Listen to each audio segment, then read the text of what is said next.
All right, I'm going to call to order the governing board meeting of the St. Johns River Water Management District. Today is August 12th, 2025, and it is 10 a.m. Let's rise for the pledge. I pledge allegiance to the flag of the United States of America and to the republic for which it stands, one nation, under God, indivisible, with liberty and justice for all. Thank you.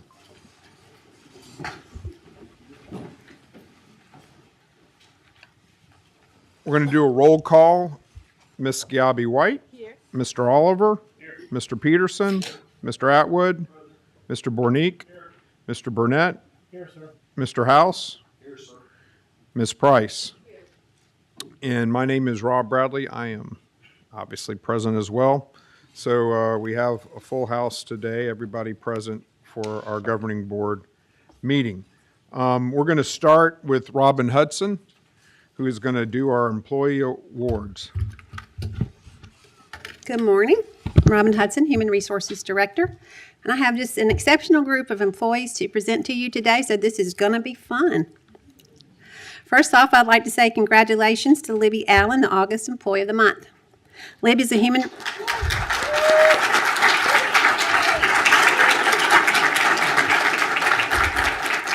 Libby is a Human Resources Technician in the Office of Human Resources.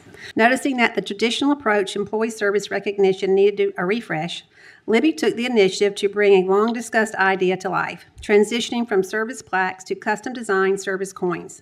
She researched vendors, designed mock-up, secured samples, and ensured the final product met the highest standards. Thanks to her hard work and follow-through, the new coins have been met with enthusiastic feedback from staff throughout the district. Libby exemplifies the district's core values through her innovation, perseverance, and teamwork. Thank you, Libby, for all you do.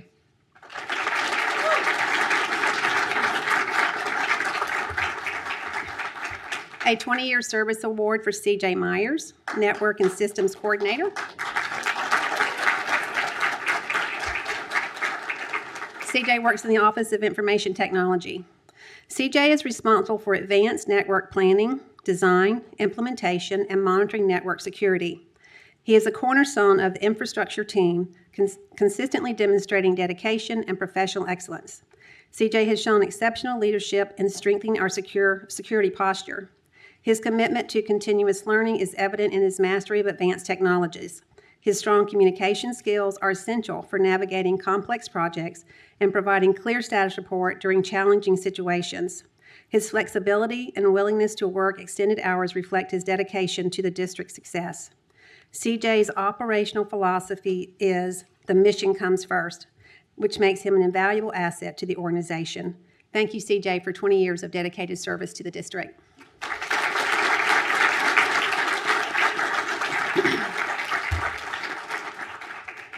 And a rare 40-year service award to Alan Baggett, Ombudsman, who has worked in the Office of Chief of Staff.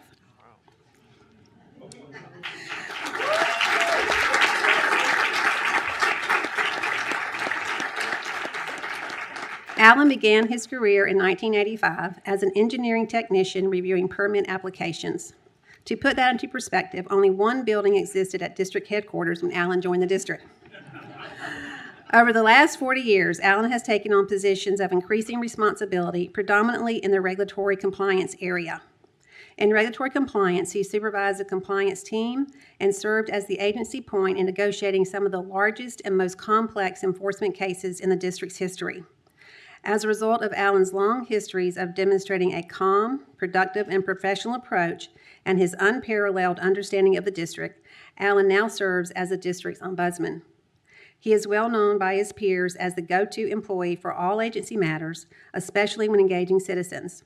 Alan's knowledge of the agency, integrity, professionalism, and his unwavering commitment to the district mission make him an integral part of the district team. Alan, thank you for an outstanding 40 years of service to the district.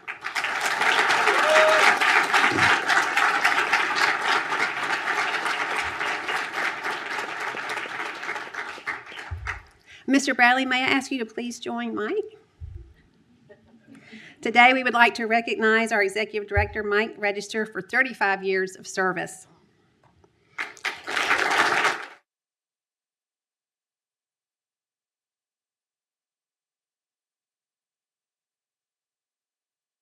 knows, Mike is a true Star Wars fan.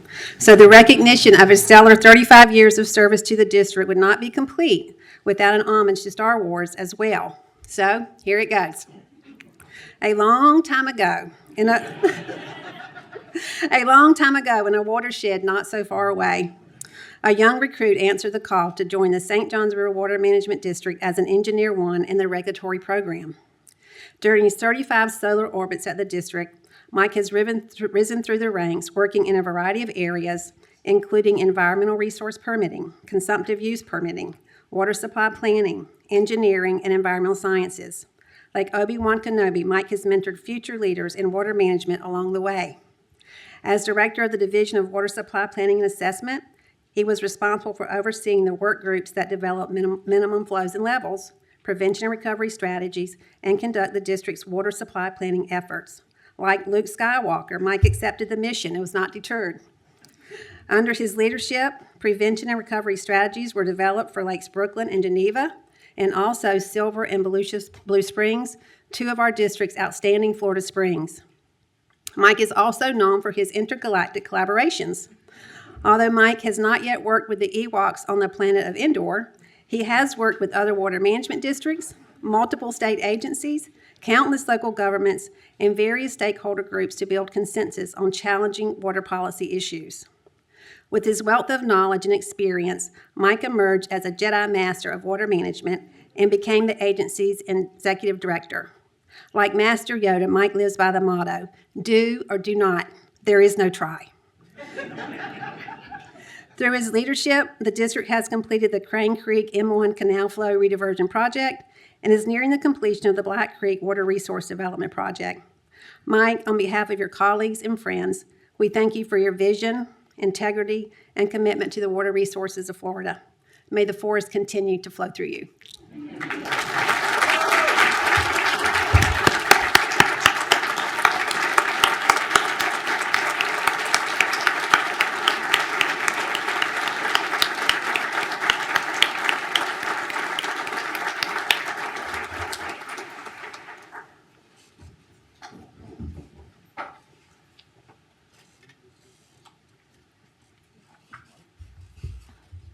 I kind of wanted to see him try to give the award to himself.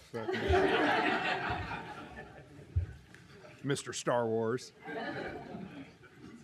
Congratulations to you all. That was a special day for presentations. All right. We're going to move to item 2, which is the hydrologic condition report.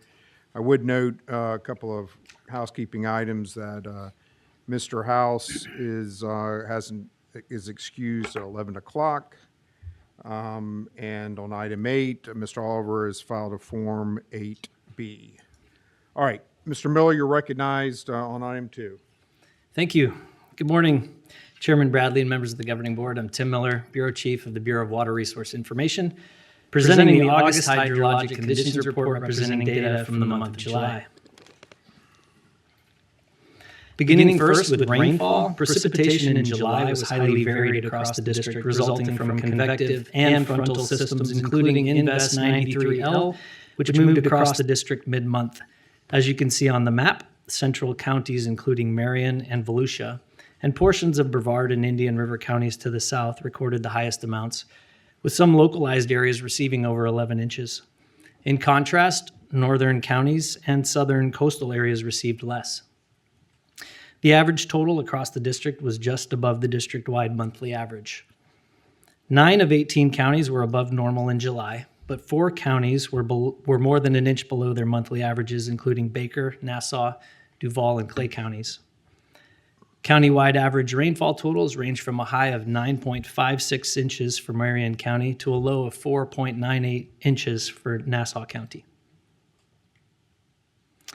Next, in reviewing rainfall over the past 12 months, the district-wide annual rainfall total is 2.63 inches above the annual average of just over 51 inches. Rainfall distribution on an annual scale has been higher in central counties through the year, while we see that areas along the southern coast and to the northwest have received less. 10 counties are above normal, with 5 counties more than 4 inches above their annual averages. This includes Seminole and Volusia counties, which are more than 10 inches above average. Of the 8 counties below their 12-month averages, 2 counties were more than 3 inches below, and that was Baker and Bradford counties. Countywide totals range from the lowest value of just over 46 inches for Bradford County to the highest value of 62.7 inches for Seminole County, which is nearly 11 inches above average. Moving on to surface flows, here are the monthly mean surface flows across the district through July. Surface flows at the majority of sites are in the normal range for this time of year, apart from a decrease from the average range into the low range in the St. Mary's River to the north. Changes from last month included increases into the normal range at several locations: Jacksonville to the north, Ocklawaha River to the west, and both of our St. Johns River sites to the very south. In general, flows have remained on trend with rainfall amounts.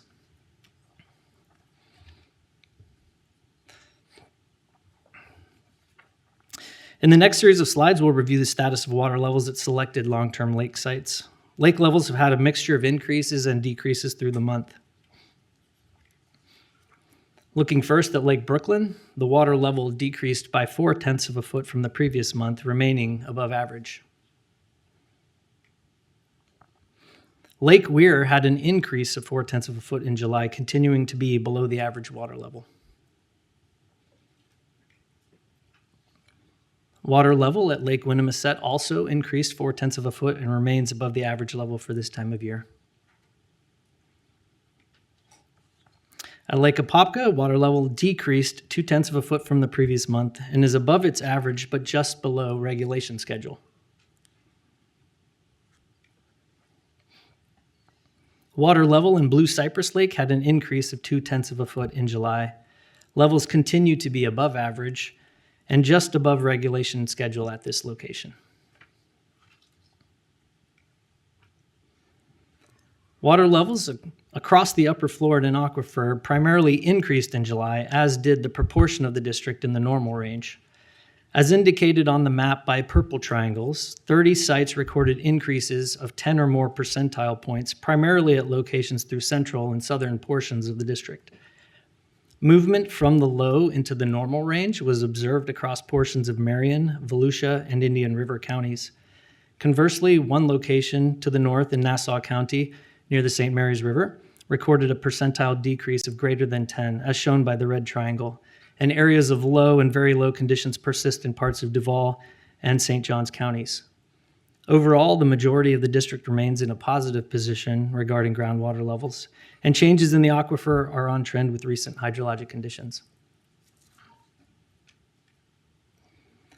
Next, looking at the district-wide index value for aquifer conditions, we see the upper Floridan aquifer well index value at the end of July was 51, remaining in the normal range. After declining through March and April, aquifer levels are doing well relative to this time of year as we continue into weather patterns more common during the summer wet season. In the next series of slides, I review changes in flow at selected spring sites with long-term monitoring. As you'll see, changes in flows were mixed. The monthly mean for flow in Silver Springs decreased 12 cubic feet per second from the previous monthly mean. We do see the flow increasing at the end of the month, and it is now in the normal range for this time of year. At Blue Spring, the monthly mean showed an increase of 20 cubic feet per second in July, ending the month in the high range.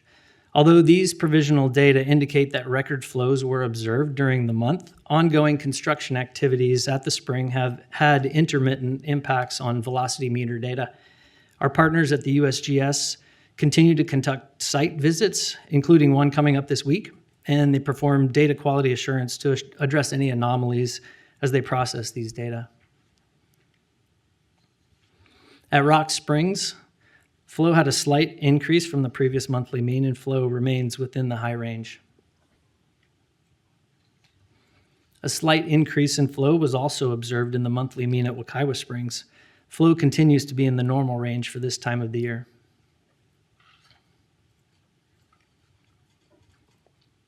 The well plugging program completed the abandonment of 19 wells in July.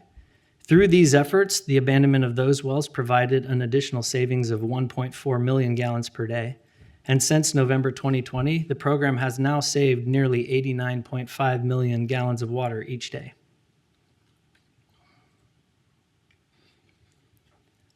As I move next to the prescribed fire and fire management program update, I'll first provide additional context regarding the scope of the program and planning performed by our land management team.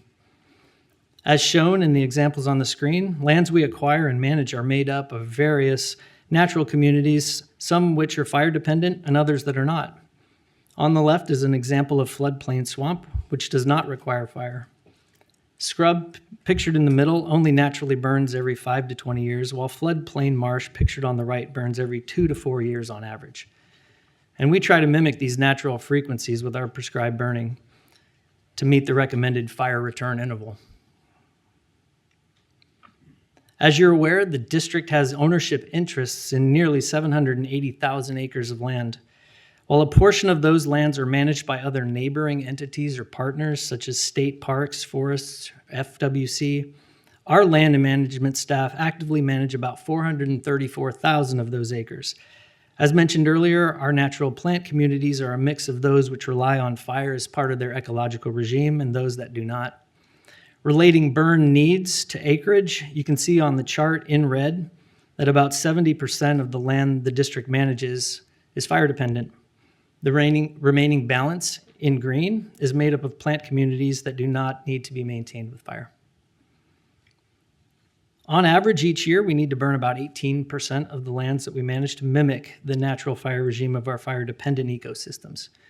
This is the ecological fire need determined by the fire return interval mentioned earlier, as recommended by the Florida Natural Areas Inventory, and is the basis of our annual burn planning effort. As part of that planning process, land managers use GIS to track dates and extents of fire. This map shows Loch Luso Wildlife Conservation Area and Longleaf Flatwoods Reserve in Alachua County. And the different colors signify the amount of time in years since each fire management unit was last burned. Time since last fire is a crucial metric and helps prioritize where our crews concentrate their efforts based on ground conditions and weather forecasts. This helps to illustrate the granularity of the tools which the land management team uses as part of its planning process each year and facilitates their ability to respond when conditions are right. Finally, here's the fire dashboard created by Ali Simpson in Land Management and updated through July with prescribed and wildfire data recorded by land managers and burn bosses.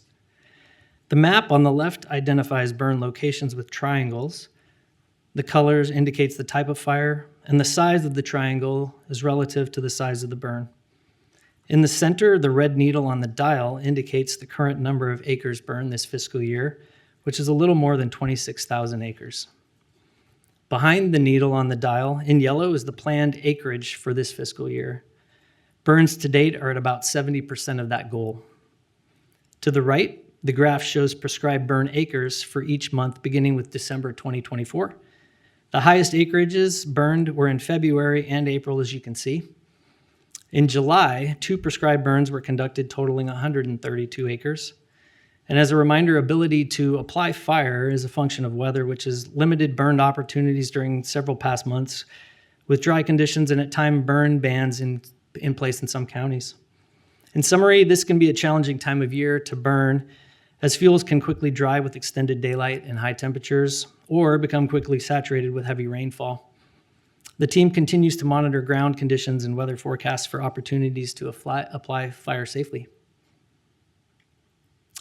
And before I ask for questions, a little background on this photo, which was provided to me by Land Management, shows district staff and our contracted staff performing a prescribed fire at Orange Creek Restoration Area earlier this year.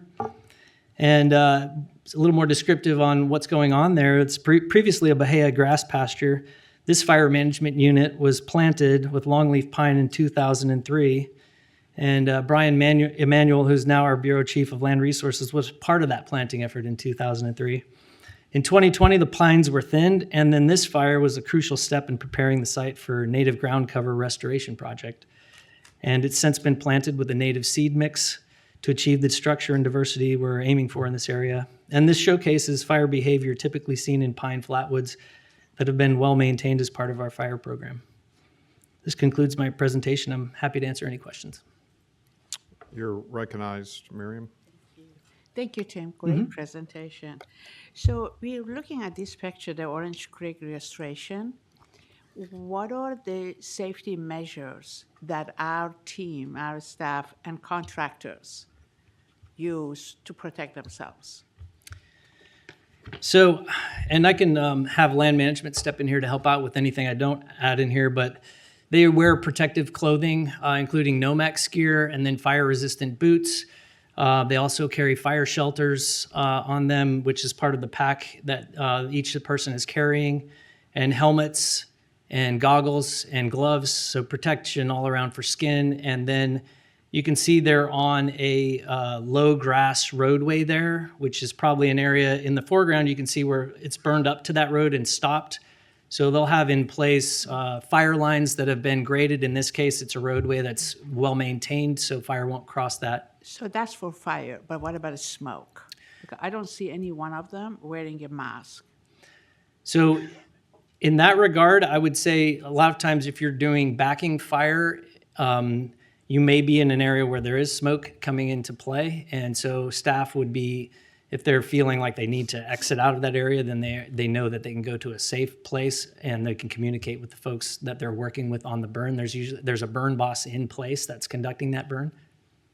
This is dangerous. Sure. And if you would please make sure that I get more information on this, but why is it that no one is wearing a mask? I mean, that's a lot of smoke. And I don't think it's safe, but I'm not a specialist in this area. Sure. I don't know if, is Jeremy here? Do you want to hear from Jeremy? He could probably address that. Yeah, of course. Smoke. Do you want to come up? Yep.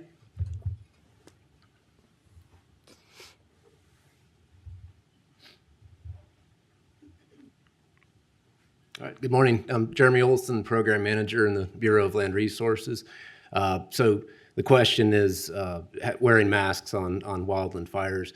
We don't wear masks, and it's really not used. It's surprising to a lot of people that masks aren't used, but it's really a balance of the heat, that those masks, if you do wear masks outside, it's super hot, and so you're a little more apt to to have heat stress. And so as burn bosses, we really try to minimize the smoke impacts to our staff. And so we keep them out, as Tim mentioned, of the smoke as much as possible. We line up our burns for the most part to where we're burning in the creeks, things like that, so that the smoke is going over the creek and not over staff.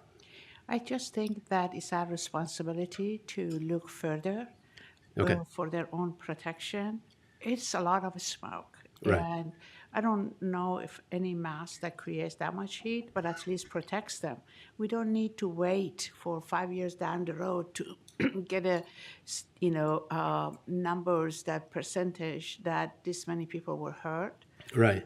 Because it still is, these burns are still is a new phenomenon. Mm-hmm. So I like for us to be more protective and look into it further. It might come back to say that, we just don't need to do this. But Right. I'd like to know that. I mean, if I'm looking at this picture I'm saying these three men are in danger. Right. Okay. Thank you. Yep. Thank you. All right, Mr. Bornick, you're recognized. Just a comment. As a reference, the state of California, where I went to college and grad school, they burn about 125,000 acres a year, and they've had disaster after disaster after disaster out west. My roommate in Del Mar, California, was a firefighter, he and his wife. So I got to go out a lot and see the hell they went through and just fighting a normal fire east of San Diego. But having seen the governor yesterday, among so many things I'm so proud of this governor about, one is a burn program in this state. We have all our divisions totaled over 2 million acres of prescribed burns in the state. On just state land, it's double California, and that's the reason the state is better run and better taken care of than a lot of other states. It's so important, this burn program, and this staff does such a great job. And I'm very proud of what the governor's done and what the staff is doing to keep everybody safe, because without these burns, a lot of the urban areas would be in serious jeopardy. I've witnessed it firsthand in Florida when I was a younger kid down in Palm Beach County, how close West Palm came to being wiped out with a strong west wind with a fire that broke out by Wellington when Wellington wasn't there. And so it's so important to do this, and I just really think our program we're doing here is top-notch. Thank you. I'm not criticizing our program, but if they're protecting us, we need to protect them. Yep. All right. Does anybody else have any other questions or comments? I have a quick question. So assuming then this goes back to Mr. House's comments from last meeting, which precipitated the extra data on the fires, the prescribed fires that we manage. Absent a weather, which we can't control, or some other unforeseen event or events over the next year, 2 years, 3 years, 4 years, 5 years, are we on schedule to meet that demand for fire, to burn the lands that are under our direct control at the pace that that was presented there, which is certain lands are every 2 years, certain lands are every 5 years, whatever it may be. Are we on schedule to meet all of those, absent something that, a force majeure, something we can't control? Are we on schedule to meet those markers that were set forth today? So with the weather, as you talked about, as a factor, if those all come into play and we're in line and with seasonality, then we can meet those marks a lot of times. And in the graph that we showed previously, which had through the years, we had 1 year where we had 55,000 acres that we had burned. And that was a year that provided the opportunities for that. And so, as you mentioned, we don't often get that ideal situation for the year, but we plan out with the ability to try and reach that. Do you have any further comment, Mike?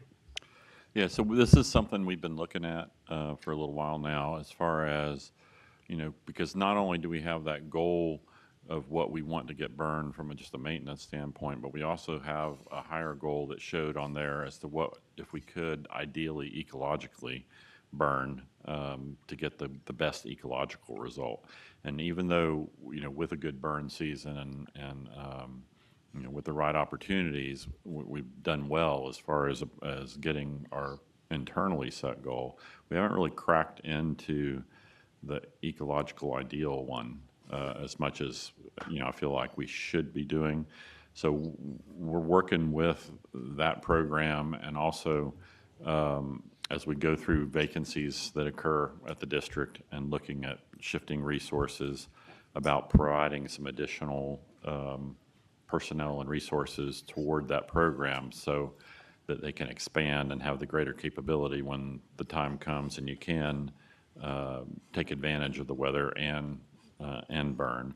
We've looked at the opportunities to maximize contractors and assistance to get us there that way, but we can't just cut loose on the contractors. We need to have somebody that from the district that's kind of in charge with the burn boss, working through it so that we have the control and it's done in the way that we need it to be done. So that's something that we're just now shifting some additional resources over to that area, and hope to see an improvement in the amount of acreages that we burn, and get us closer to not only the goal we set internally, but the ecological goal that we aspirational goal for ecological purposes that we'd like to get to.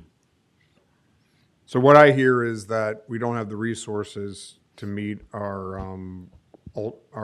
optimum ecological goals. Correct.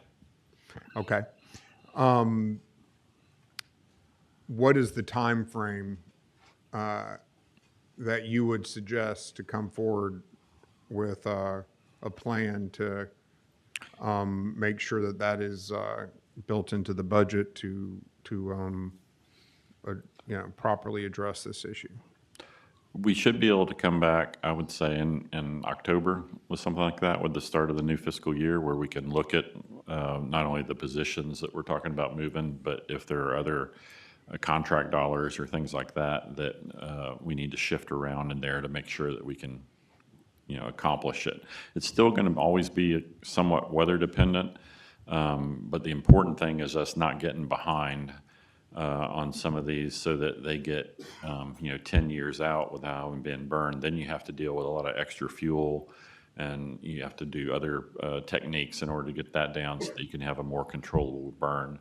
So I feel like we could bring you something back in October that shows kind of what our plan for getting closer toward that aspirational goal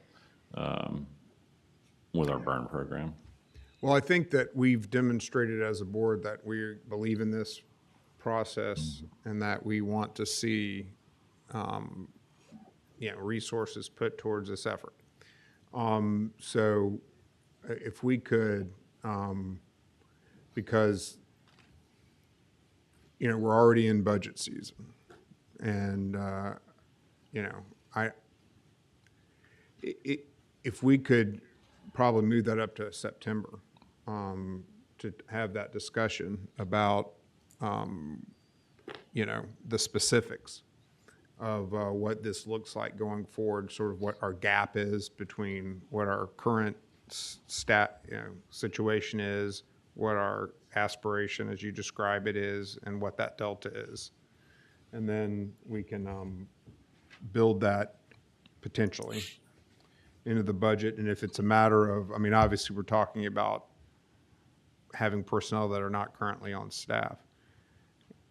Speaking for myself, this is not something that you can contract out completely. I agree with you. You have to have ultimate control and direction over something of this matter for the reasons that the vice chairman was talking about, safety and otherwise.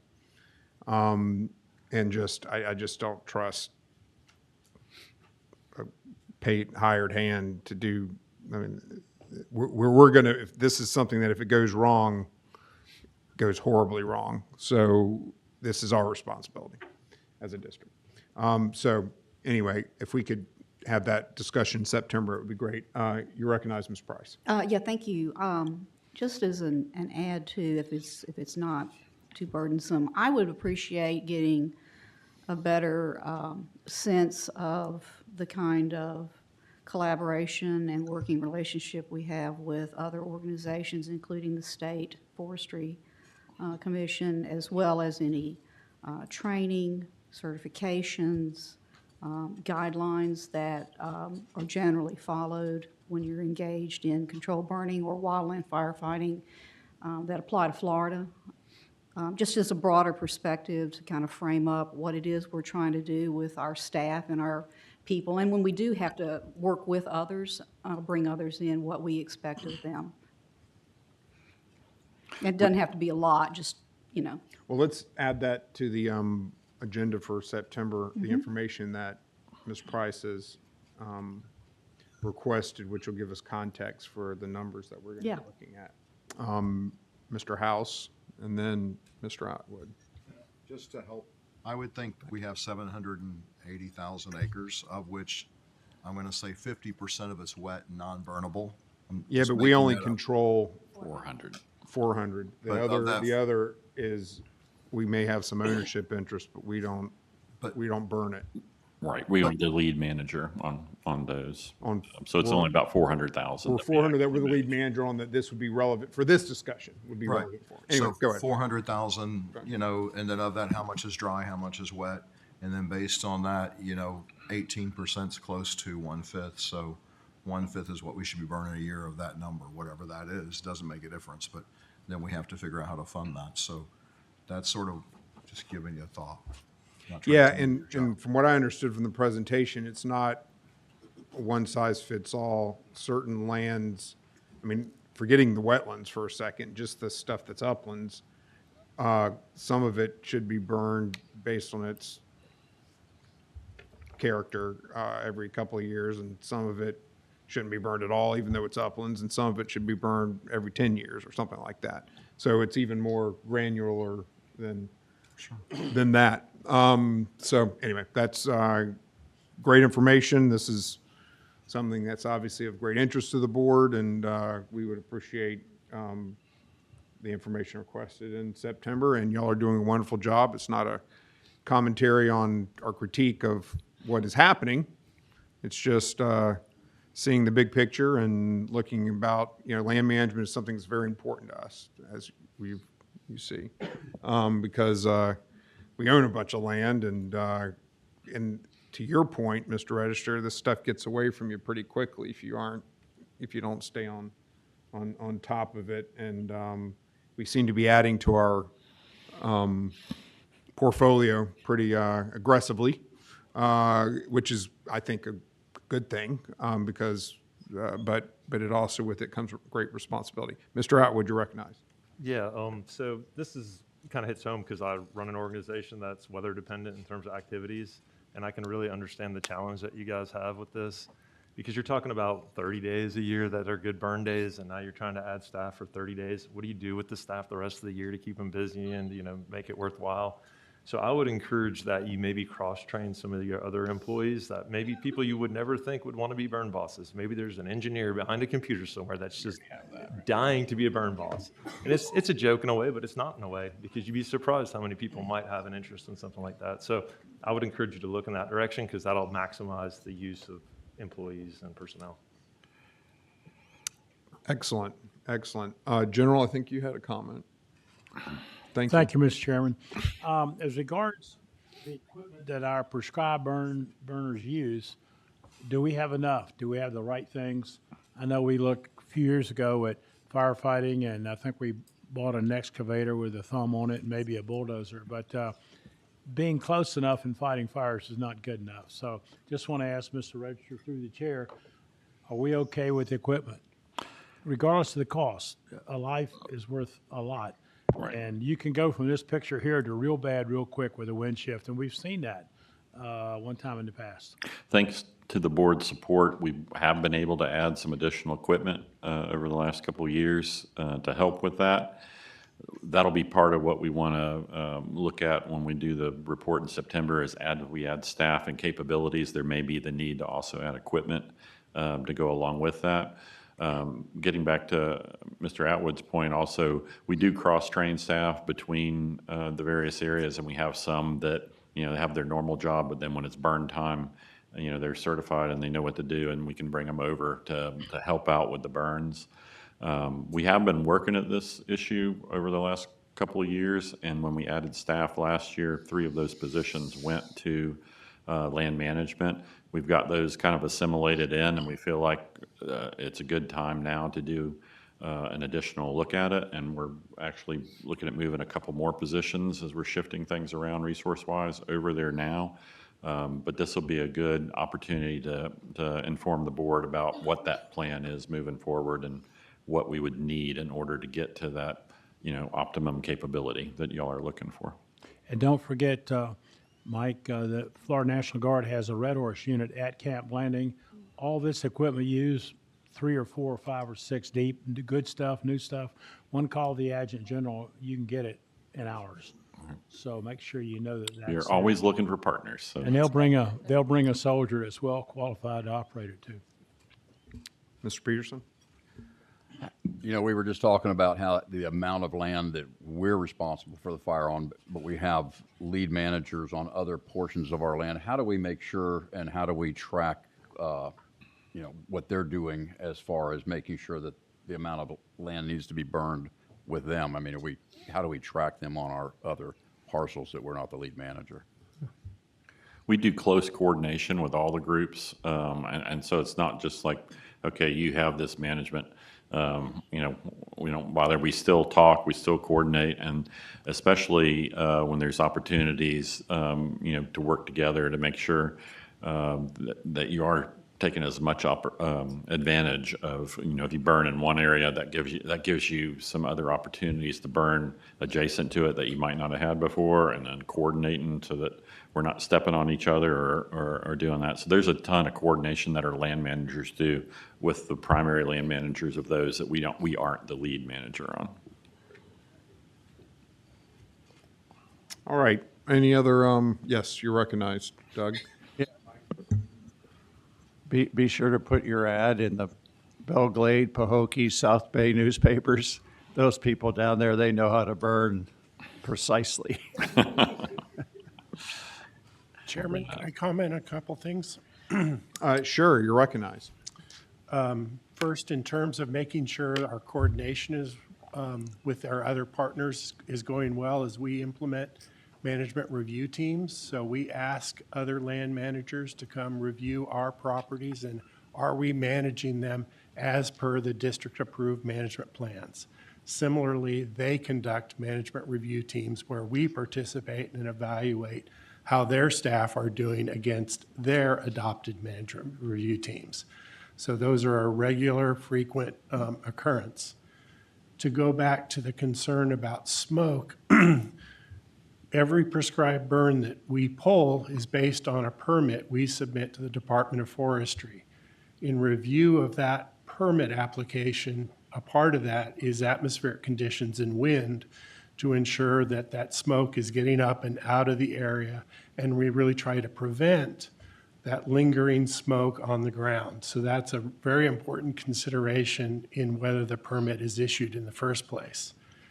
In terms of health effects of smoke, it's important to distinguish between a prescribed fire, like you saw in that last picture that Tim showed, where the fire's not up in the crown of the trees generating, all the smoke that would come from burning the forest, as opposed to the ground cover, let alone if you've got a wildfire where now you're in an urban environment. Instead of burning vegetation, you're burning cars, plastics, houses, businesses, where what's in that smoke is very different than if you're just burning vegetation. So there's a lot in the planning process to try and avoid smoke that would cause health issues from the permit process right up front. Eric, if you could introduce yourself and your position, please. Eric Marzoff, Director of the Division of Water Resources. All right, Madam Vice Chair. But I'm not convinced, with all due respect. I'm a scientist. I like to see the backup data to say what I see. So when I looked at this picture, as much as I'm impressed, because I was in the middle of the fire of years ago, so my house almost burned down. So I get it, the benefit, and how grateful I am. But we also have to protect them. I mean, these are young men with families. We don't know really the smoke. And I hear what you're saying, the difference, but still, we don't know. So if we also, everything that we do, have a section, add a section in there, which is safety. And safety of our staff, even our contractors. So what are the measures? I get permits. We all I've done the last 30 years is permits. I get that, but also permits have flaws. So I think we should look into it. All right, if we could include in the discussion in September some more metrics on safety than we've received today, that would be great. All right, are there any further questions or comments? Anyone? We did Hey-o. burn through. We're on fire. Hey. Thank you. Thanks. Okay, item 3 is our consent agenda. These are items 12 through 24 on your agenda. Do any board members wish to pull any items for discussion. We're going to handle, yes. Do any board members wish to pull any of these items for discussion? I'd like to talk about item 21. 21, all right. Any others? Any others? Okay, is there a motion to approve the consent agenda minus item 21? All right, we have a motion by the general, second by Mr. House. Any discussion? Seeing none, all those in favor say aye. Aye. Any opposed? Motion passes unanimously. All right, we're going to move to item 21, which is amendment to contract 38732 with West Wind Oh, sorry. for Black Creek. Is that Oh, that's it. That's it. Yep, sorry. Is that it? Yep. For the Black Creek Water Resource Development Project, it will increase the contract amount by $333,884, and it would extend the contract to February 28th, 2026. The current contract total is $16,988,000. The proposed increase would be, as I previously mentioned, $333,884. Mr. Atwood, you're recognized to discuss this item. I had asked Mike about this question earlier a couple days ago, but I wanted to bring it to the board's attention just in the sense of, this Water Creek media is being delayed. So it's causing the contractor on site to have to stay there with his equipment, and thus he needs to be paid for that, which I totally understand and get. But it's really, the verbiage and the way it was worded in our notes was, we may negotiate that with the media company. That's what I didn't like, to be honest.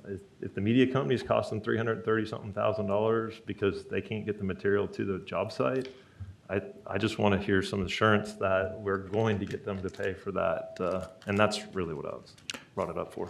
Yes. So at the time that the memo was being developed, we were still working through those issues. We have since signed the amendment with them where they have agreed to pay for the delays caused by their lack of producing the material in the time schedule that was in the contract. Perfect. Okay, do we need to take any action then on this at this time?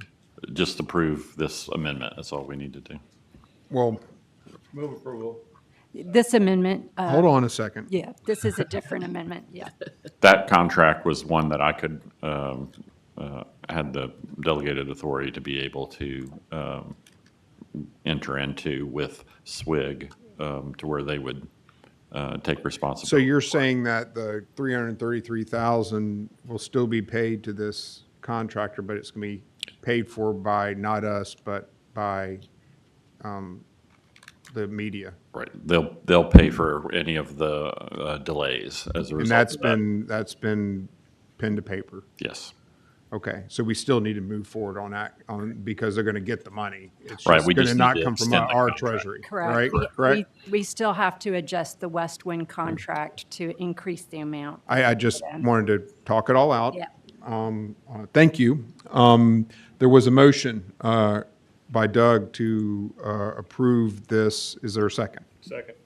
All right, second by Mr. Oliver. Any further discussion? Yes, sir, Mr. Chair. Yes, you're recognized. I've reviewed the facts, studied this carefully, and I wanted to make sure it wasn't bad that you threatened them with sticking the red Solo people on them. We got to use all tools at our disposal. Any resources at our disposal were used. We are at your disposal. For the record, the red shirts have said they're ready to go to war. Just give us the sign, they said. All right. Anything else? Any other discussion or questions? Seeing none, we're on item 21. Item 21. All those in favor say aye. Aye. Any opposed? The motion passes unanimously. All right.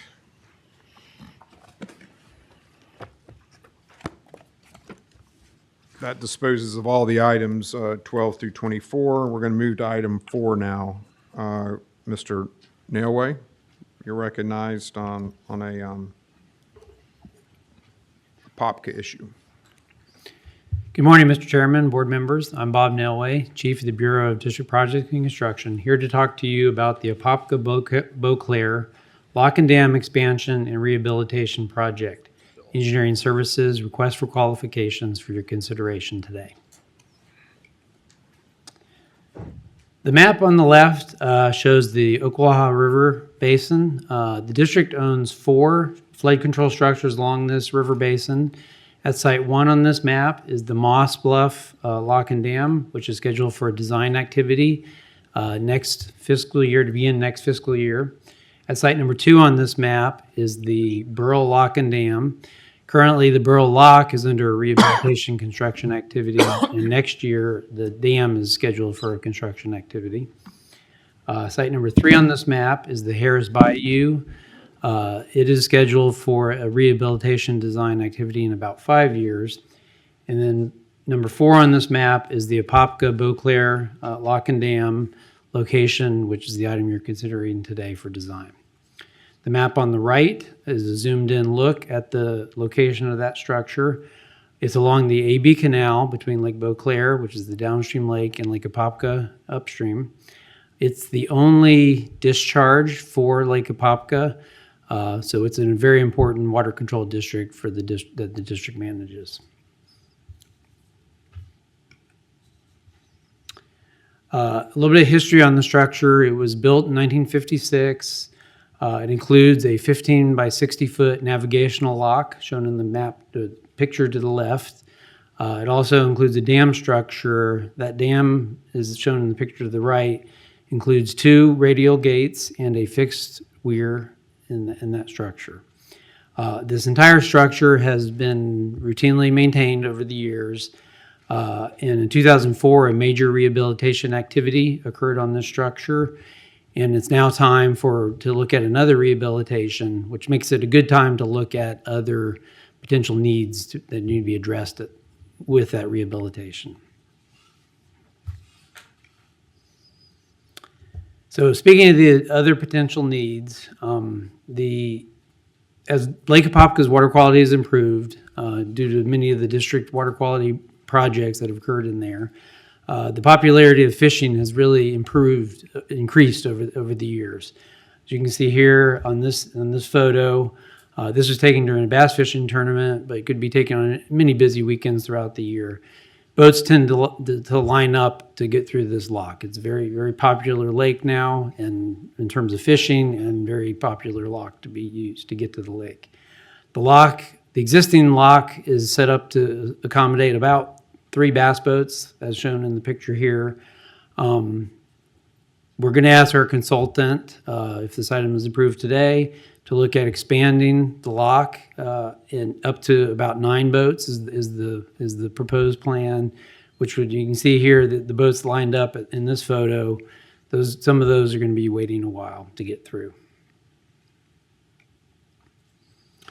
So this is the solicitation. We advertised on May 27th. We had a non-mandatory pre-solicitation meeting on June the 16th. 5 potential bidders attended that meeting, and we received proposals on July the 10th, and in the end, we received 5 responses. These were the minimum qualifications. These are typical for professional and project experience required for this type of engineering activity. A couple of specialty items that we did ask the consultants to have qualifications in. One was the qualified archaeologist. That's due to the age of the structure. We expect that to be a permitting activity that consultant will have to take care of. Another specialty item was environmental permitting. Obviously, permitting is important in all of our projects, but we expect it to be especially important on this project, and especially related to manatees. So that was another specialty we asked that the consultants have due to the manatee use of the lock structure, and that will be important, obviously, to the Florida Fish and Wildlife Commission and the U.S. Fish and Wildlife Service in the permitting activities. So in the end, we received 5, as I mentioned, we received 5 responses. HDR Engineering came out on top of the district evaluation. They're in the audience today. And I'll leave with the recommendation. A couple things I want to point out on this. It's a work order-based contract that's going to be issued as the master contract. And so each of the fees for the work orders will be negotiated with each work order. And then the work orders will also include a supplemental work allowance. That was included in the $2 million budget on this project. And with that, I'm happy to answer any questions. Any questions? You're recognized. Thank you for that presentation. Erin, I have a question for you, and Mr. Chair, I apologize, I should have thought about it sooner, but it just crossed my mind. In the world of engineering companies, we all team up on projects that we do on building roads and interchanges. So I work with many engineering companies, including HDR. Should I declare conflict, or I can vote on this? We don't do any work considering water management, but we just, mostly I. Ms. Preston, do you need any other facts? I was going to say it's a qualified answer, but if there are more facts. So generally, a conflict declaration is only required if you or your firm represent or will benefit, or a family member will benefit from the action on this item. Yeah, good, got it. No, okay, so I can vote on it. I'm just making sure. I better be safe than sorry. Appreciate you bringing it up. You're recognized. How long have you required the archaeologists to be a part of the engineering firm? In terms of what their qualifications are, or how long have we been using archaeologist activities? I just have never, maybe I live in the dark ages down there in agriculture, but I didn't realize that was a requirement, that you had to have that on staff, or? Well, they had to have that on their team. So they did have an archaeologist on the team. It wasn't a requirement of the prime. It was a requirement that they had an archaeologist as part of the team that was submitted. And all 5 did. Okay. So now that answers the question, does an archaeology degree allow you to do anything other than be a professor? We now know the answer. Yep, so in the water management permit process, All right, make sure. there you go. See, it has a real-world application. You're recognized. Mr. Chair, I talked to the executive director, and this is a $20 million project to be, and so a 10% engineering design and approval and contract management is a fair number. So with that, I'd make a motion for approval. Well, before we accept motions and seconds, were there any more questions? You're recognized. I have a comment that. Okay. I don't know their team on water issues, permitting and all that, but the team that I work with HDR, they're fantastic. So I just want to let you know. Oh, good. We are teaming up. Yeah, they're great. With a high quality in your experience, professional experience. All right, is there a motion and a second? So moved. Second. All right, motion and a second. Is there any further discussion? Seeing none, all those in favor say aye. Aye. Aye. Any opposed? The motion is approved unanimously. All right, item 5 is a consumptive use permit 1714-11, property known as Willowbrook Farms. Darren, you are recognized. Thank you. Good morning, Chair and governing board members. My name is Darren Herbst. I'm the Water Use Regulation Bureau Chief. I'll be presenting this morning 2 consumptive use permits, agenda items number 5 and number 6. As you mentioned, the first one is Willowbrook Farms, consumptive use permit 1714, sequence number 11. This permit's located in Brevard County. It's for the renewal for the irrigation of 5,280 acres of row crops and quantities associated with a 160-acre borrow pit. The primary irrigation source of this permit is surface water from 2 large reservoirs, one located in the northwest portion of the property and one in the southern portion of the property. The permit allocation is actually a 21 proposed decrease in allocation from 9.8 million gallons per day to 7.7 million gallons per day. And the water conservation activities on this site include soil moisture sensors throughout the property to maintain saturation levels in the soil for the irrigation, as well as culvert risers to maintain water levels in those areas to eliminate any kind of discharge or water not needed being discharged off-site. The requested action on agenda item 5 is approval of the consumptive water use permit 1714 sequence 11 for Willowbrook Farms, which would include a decrease of the allocation quantities from 9.8 million gallons per day to 7.7 million gallons per day through the year 2045. And that concludes my presentation for this one. If you have any additional questions, please let me know. All right, we don't have any public comment. All right, are there any questions on the item? Any questions? All right, we have a motion to approve. Is there a second? All right, that was a second by our vice chairman, motion by Doug. Any further discussion? Seeing none, all those in favor say aye. Aye. Any opposed? The motion passes unanimously. Let's move to item 6, which is consumptive use permit 230-11, dealing with the Deseret South Tract. You're recognized. Thank you. This permit, consumptive use permit, is the Deseret South Tract. It's located in Brevard and Osceola counties, specifically west of Palm Bay. The acreage on this particular area is 86.41 square miles of ranch area, or 55,300 acres. This is a renewal for the permit renewal of a permit for the irrigation of 6,912 acres of pasture, 1,531 acres of row crops, 24,640 head of cattle, and for potable water use for a campground on the western portion of the property. There is a proposed increase in the allocation from 6.27 million gallons per day to 9.44 million gallons per day from all sources, including groundwater and surface water. There is those increases in allocation are due to an increase in the pasture irrigation by 2,510 additional acres of pasture, and an increase in the number of head of cattle of approximately 7,925 additional head of cattle. Just for a little background, how irrigation occurs on this property, and I'll see if get this cursor to work appropriately. There we go. Irrigation on the western portion of property is for surface and groundwater to irrigate the row crops. That water is collected into a system of lateral ditches. It accumulates in the southeastern portion of the property and then goes to a main canal that runs or flows south to north to the Jug Island Reservoir. So any water utilized, surface water and groundwater utilized in this western portion, is then collected into the Jug Island Reservoir and then is used again to irrigate through lateral ditch system the eastern portion of the property and pasture irrigation.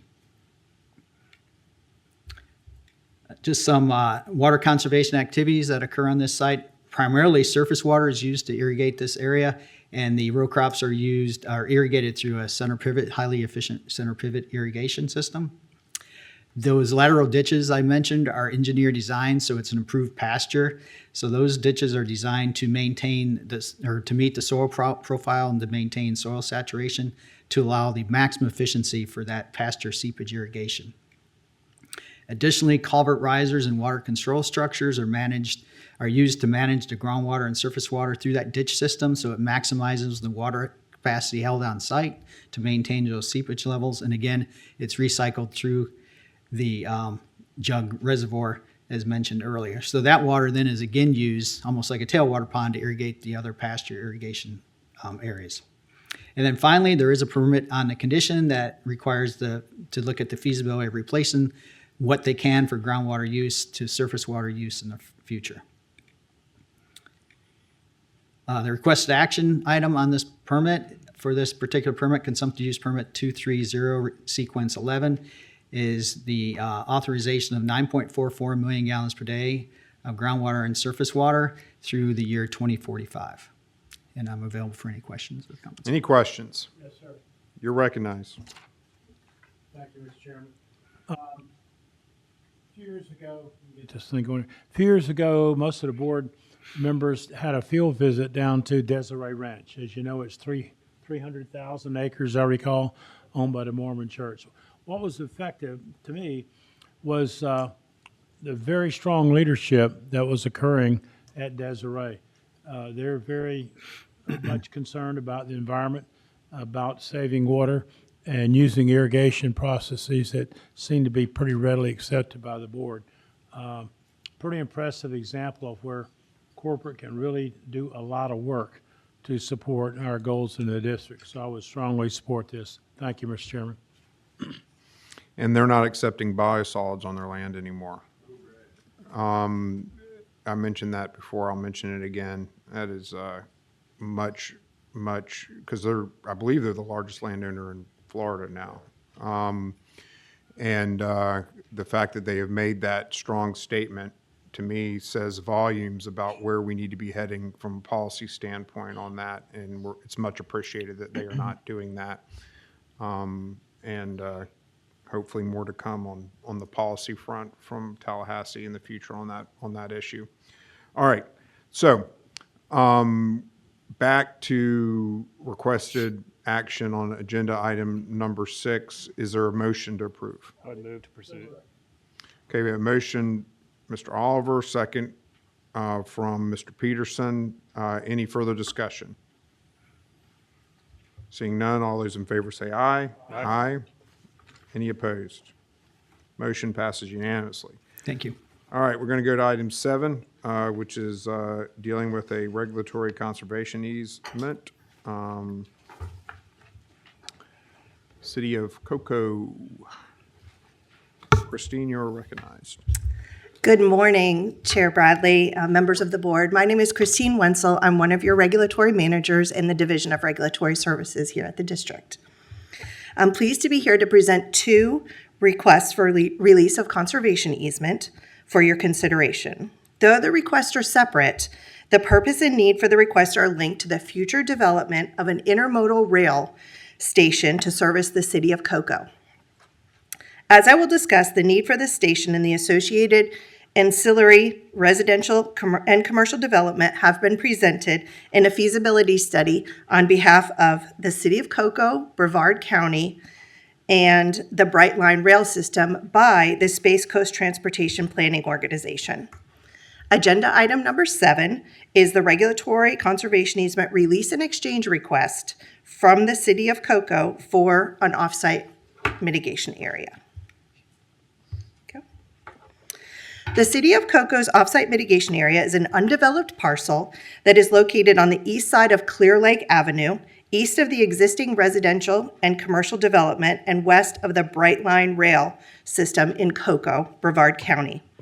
In 2004, the district received a regulatory conservation easement under the conditions of an environmental resource permit associated with the expansion of an existing surface water management system called Brocco Pond that services the City of Cocoa.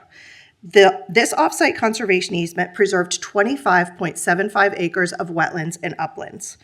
The proposed exchange is the purchase of credits from Lucky L Mitigation Bank. Both the proposed release area and the exchange area are located within Basin 20, which is the same drainage basin, which is known as the Southern St. Johns River Basin. This slide shows the location of the release area outlined in bright yellow, which is bound by existing roadways and development. The release area once again totals 25.75 acres and includes 24.07 acres of forested and herbaceous wetlands and 1.68 acres of pine-dominated uplands along the western fringe of the parcel. The release area is in moderate to good ecological condition currently. The reason for the release request is to allow for ancillary residential development associated with the future construction of the Brightline Intermodal Station to service the City of Cocoa. It's important to note that if the release of conservation easement is approved by the governing board today, a separate ERP will be required for the proposed development by the City of Cocoa, and any additional wetland mitigation needed for that development will be provided through that ERP. This slide shows the location of the proposed Brightline Cocoa Station noted as a red star relative to the proposed release area, which is denoted as a white star. The release area is part of the future transit-oriented development, which includes dense mixed-use development within a half a mile of the existing rail line and proposed station. The release area will serve as residential development that is within walking distance to the rail line and within walking distance of existing and proposed commercial development. An intermodal feasibility study was conducted by Space Coast Transportation Planning Organization in 2024 to develop the concepts for a Brightline station in Brevard County. The City of Cocoa, Brevard County, Brightline, and SCTPO continue to work together to obtain federal, state, and local funding for construction of the Cocoa Station, which is located near the intersection of US 1 and State Road 528. The study also identified the need for near-term station site development and long-term redevelopment potential within the immediate vicinity, that being within a half a mile to a mile of the proposed station. Among the constraints associated with siting an intermodal station and the anticipated necessity for ancillary development are already developed properties and properties that were encumbered by conservation easement. In exchange for the release parcel, the City of Cocoa proposes to purchase 1.19 UMAM credits from Lucky L Mitigation Bank. This will include 0.85 forested freshwater UMAM credits and 0.34 herbaceous freshwater UMAM credits. Lucky L Mitigation Bank is approximately 1,190 acres and is located in Osceola County. South Florida Water Management District issued a permit for Lucky L Mitigation Bank, but a portion of the bank is located within St. Johns River Water Management District boundaries. Lucky L Mitigation Bank received forested and herbaceous credits for the enhancement and restoration of forested and herbaceous uplands and wetlands in conjunction with implementation of a long-term management plan. The bank offers high-quality native habitat for wildlife in conjunction with Osceola Pine Savannas Project, the Three Lakes Wildlife Mitigation Management Area, and Lake Marion. The functional loss associated with the removal of the regulatory conservation easement over the release parcel is equivalent to the functional gain derived through the purchase of 1.19 mitigation bank credits from Lucky L. Once again, both the release and the exchange are located within the same drainage basin.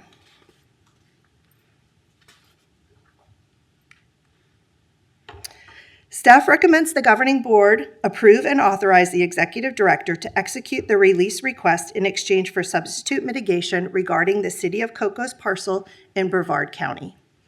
And that is the end of this presentation, and I'm here for any questions you might have. Do we have any public comments? All right. Before we get into any actions, are there any questions? You're recognized. Okay. So the City of Cocoa is the applicant for this project? They are the requester for this project. They own the parcel and they have requested the release of the conservation easement. So it's a government agency Yes. that's spearheading this development? Yes. For City of Cocoa. Okay, thank you. You're welcome. Any other questions?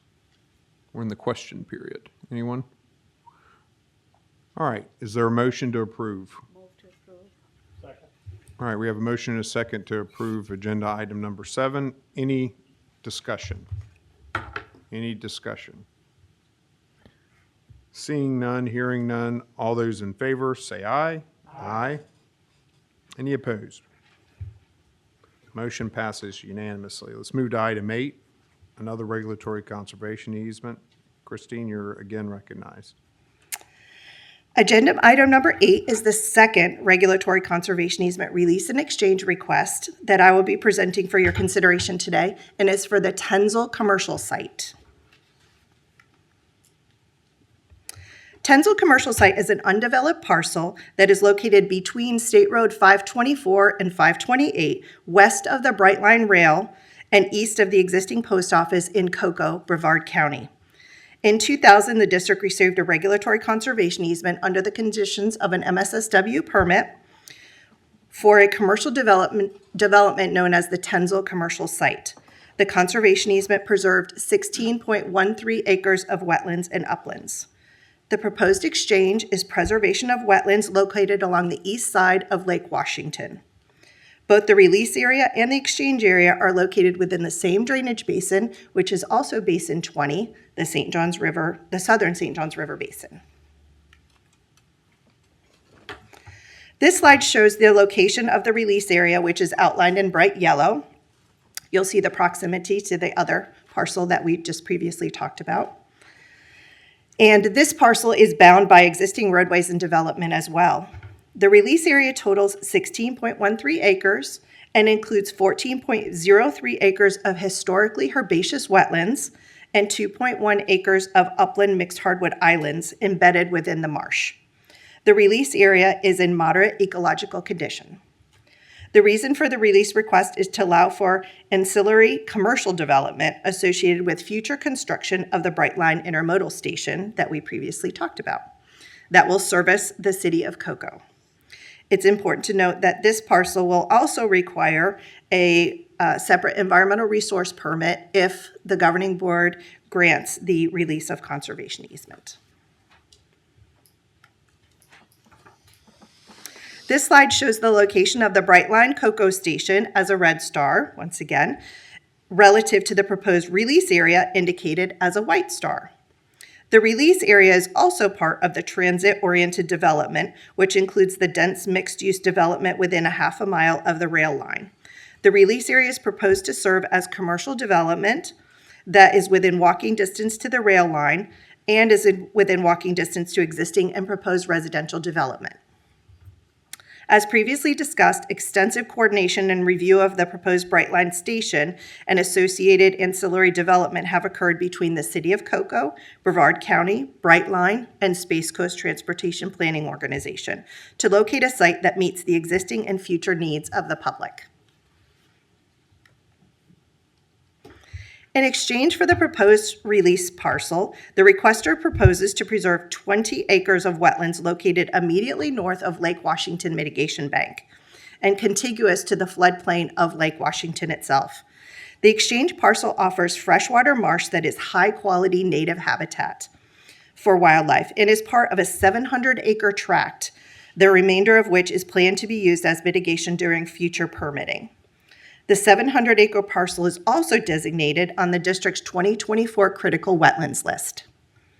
Preservation of the exchange parcel results in 1.6 functional gain units. The functional loss associated with removal of the conservation easement over the release parcel was calculated to be approximately 0.47 functional gain units. The functional gain of the proposed exchange far exceeds that of the partial release area by 1.13 functional gain units. Once again, both the release and exchange areas are located within the same drainage basin. Staff recommends the governing board approve and authorize the executive director to execute the release request in exchange for substitute mitigation regarding Tenzel commercial site in Brevard County. And Do you have I'm any here for public any comment? questions. All right, are there any questions on item 8? Any questions? Is there a motion to approve item 8? Okay, we have a motion and a second to approve item 8. I'm going to do a roll call vote. Mr. Atwood? Yes. Mr. Bornick? Yes. Mr. House? Yes, sir. Ms. Price? Yes. Mr. Peterson? Yes. Mr. Burnett? Yes, sir. Ms. Galby White? Yes. And I vote yes as well. Motion approved unanimously. Thank you very much. Thank you. Item 9, hill construction update. I think we're about to take one of these off the list. You're recognized. Good morning, Mr. Chairman, members of the board. Dale Jenkins, Director, Division of Infrastructure and Land Resources. And yes, we're about to take one off the list. We had a great event yesterday, the official closure of the Crane Creek M1 Canal Water Resource Development Project. His photo is a nice shot of Mr. Chairman talking about the benefits of the project, Governor DeSantis next to him. I'm just very grateful. Let me first of all say it's good to see y'all again. I just saw you yesterday, and very grateful. I think I speak on behalf of the district for the board's encouragement and funding support throughout this entire project. It's really quite well appreciated. It was also terrific to have Governor DeSantis and DEP Secretary Lambert there yesterday. I think that speaks a lot about the significance of this regional project and the major water quality improvements to the Indian River Lagoon, as well as providing alternative water supply, additional fresh water to the upper St. Johns River, which will benefit downstream users. Also, a shout out to our communications and operations and maintenance staff for the planning and pulling off of this event yesterday. That's well appreciated. And personally, I'd like to say, thank the staff in my division as well as the district. There's been a lot of hands in this project ever since it started. It's greatly appreciated. Very much appreciate the leadership of Mike and Mary Ellen along the way. And I'd just like to mention a shout out to Mark Van Hayden. He was a project manager for this job, for this project. And Mark's just a real sharp, one of our very best supervising PEs. So he's got that going for him technically, but his work ethic is unsurpassed. And he just kept after it day in, day out. And you can imagine on a project of this magnitude, you know, you hit some bumps along the way, so there's some challenges, but Mark met them head on, and I'm grateful that he's in our division. Finally, I would like to thank some funding partners. I think I saw Virginia Barker sometime today, and Brevard County was a great funder for this project. Not only did they provide almost $3 million in financing, but they also provided the stormwater treatment area property and constructed it to our specifications so that we could get the maximum settling out of total phosphorus and nitrogen before we moved it downstream and into a marsh where it eventually got into the St. Johns River. And also DEP, they provided nearly $7 million in funding also. So great project. Thank you, board, once again for your support of this.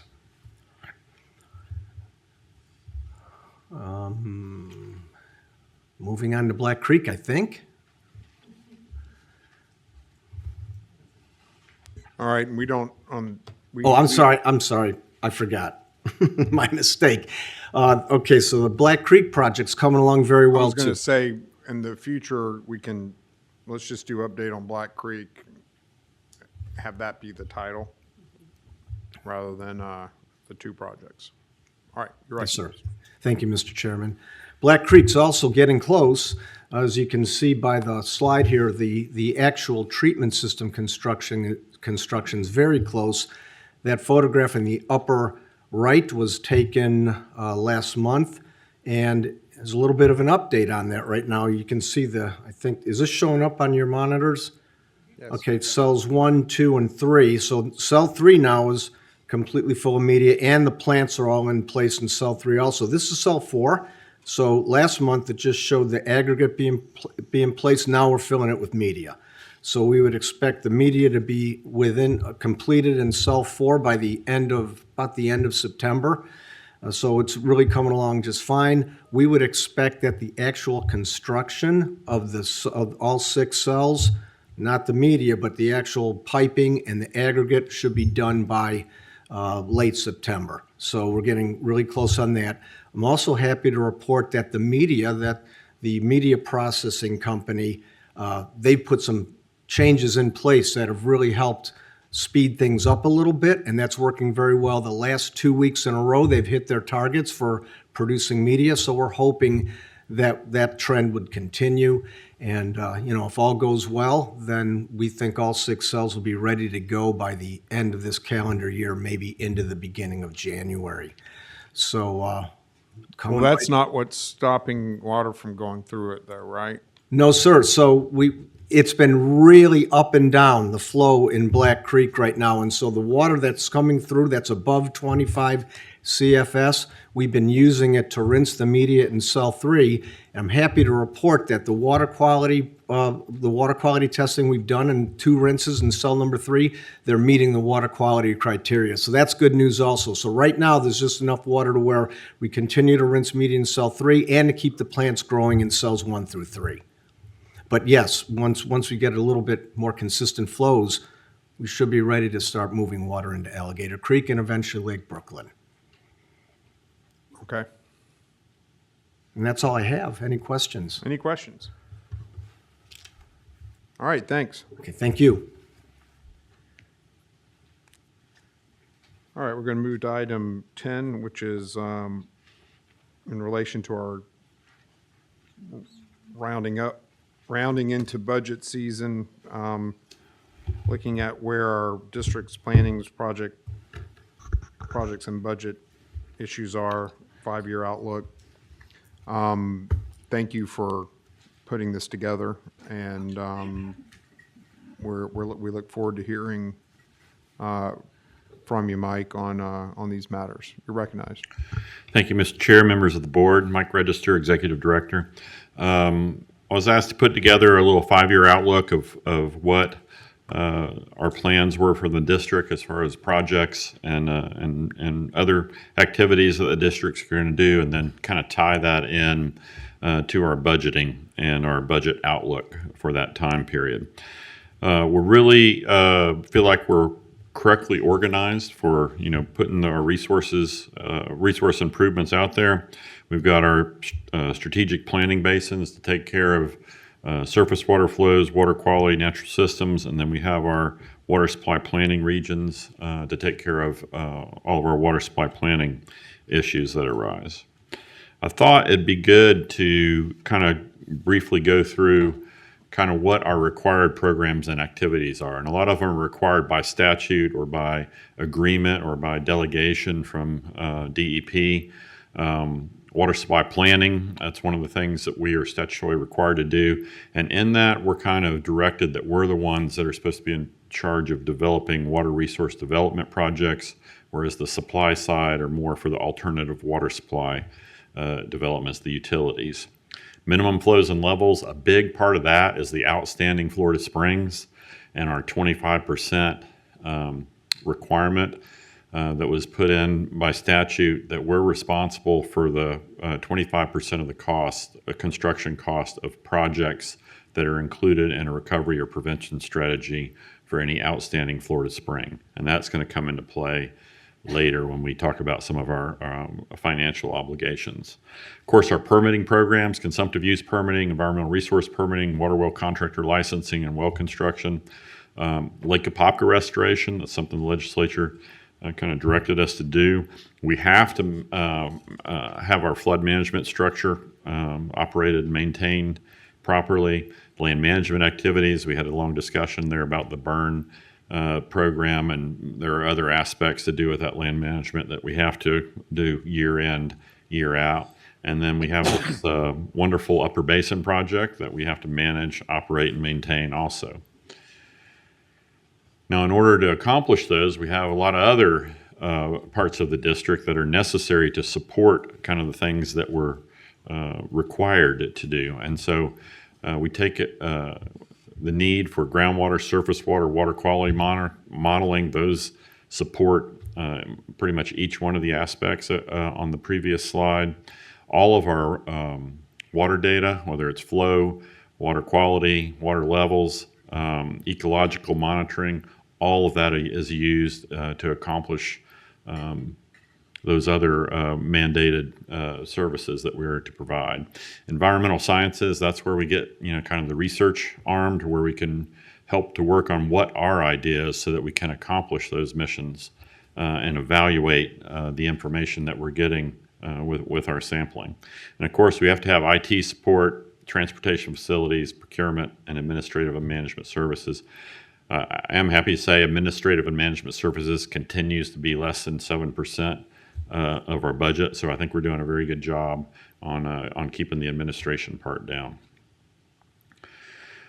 Now, on top of all that, when we take care of the things that are kind of specifically named, we also have our 4 core missions of water supply, water quality, flood protection, and natural systems. And so we're constantly looking for things, and this is where the basin plans come in and the water supply plans come in, where they identify what are the issues within each of these areas and what are solutions that are available for us to kind of address whatever those issues or problems are, so that we can move the needle, make things better in each one of our core mission areas. And so looking at things like alternative water supply projects, water quality improvement projects, natural systems restoration, floodplain acquisition and restoration, all of those support our core mission. And Dale just talked about it. One thing that, celebrating Crane Creek, that is a major project, and we'll click on it to put a big check mark there by it, the mission accomplished. This thing is done. It is operating. It is removing nutrients from the lagoon as we speak. Thousands and thousands of pounds of nutrients no longer going to the lagoon, now getting cleaned up, and that water supply going to the river. So, two things, two benefits there. Fellsmere joint venture dispersed water storage, another thing that we can put the big check mark on, that is constructed and operating. And again, same thing, thousands and thousands of pounds of nutrients that would have been bound for the Indian River Lagoon, now getting cleaned up and the water supply being made available for the river. Black Creek Water Resource Development Project. I don't quite have a full check mark on this one because we're almost there. We're putting water through it. We've got a couple more cells that we got to finish up so that it gets full completion. But when this project is done, this is a true legacy project that takes care of all of the water supply needs within our section of the North Florida water supply planning area. And so it takes care for the foreseeable future. We don't have any MFL issues, anything on our side of the line. So a very, very big accomplishment that everybody should take pride in getting this over the finish line. Moving on to things that we are going to work on, and you heard a little bit about this on one of them, the Palatka Beauclair Lock and Dam, but we have these structures, they were built in the 50s. They need not only the refurbishment that we've done every so often, I think 20 years ago, maybe where we're at now in the last refurbishment on the one.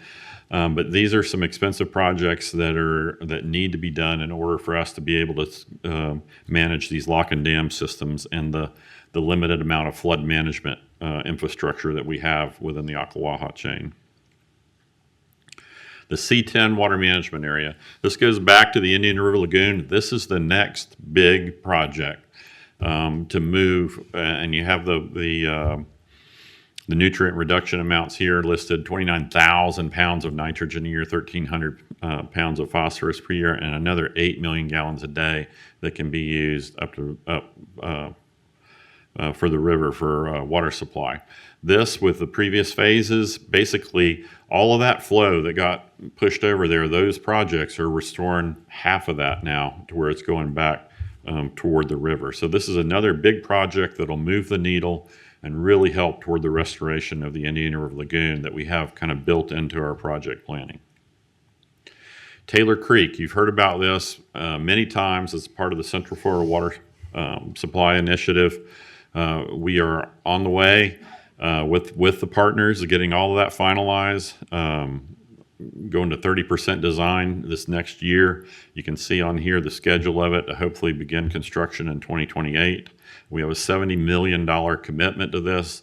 It's a $700 or $800 million project that the project partners are going to be 50-50 with us to the start of raising the levy, and then whatever's left over, if there's any of our $70 million commitment, would go toward the water treatment and water transmission part. So it's a great partnership with a lot of utilities there in the Central Florida area. This will provide surface water that can offset groundwater to help with the springs there in the Central Florida area. And the latest is the Water First North Florida.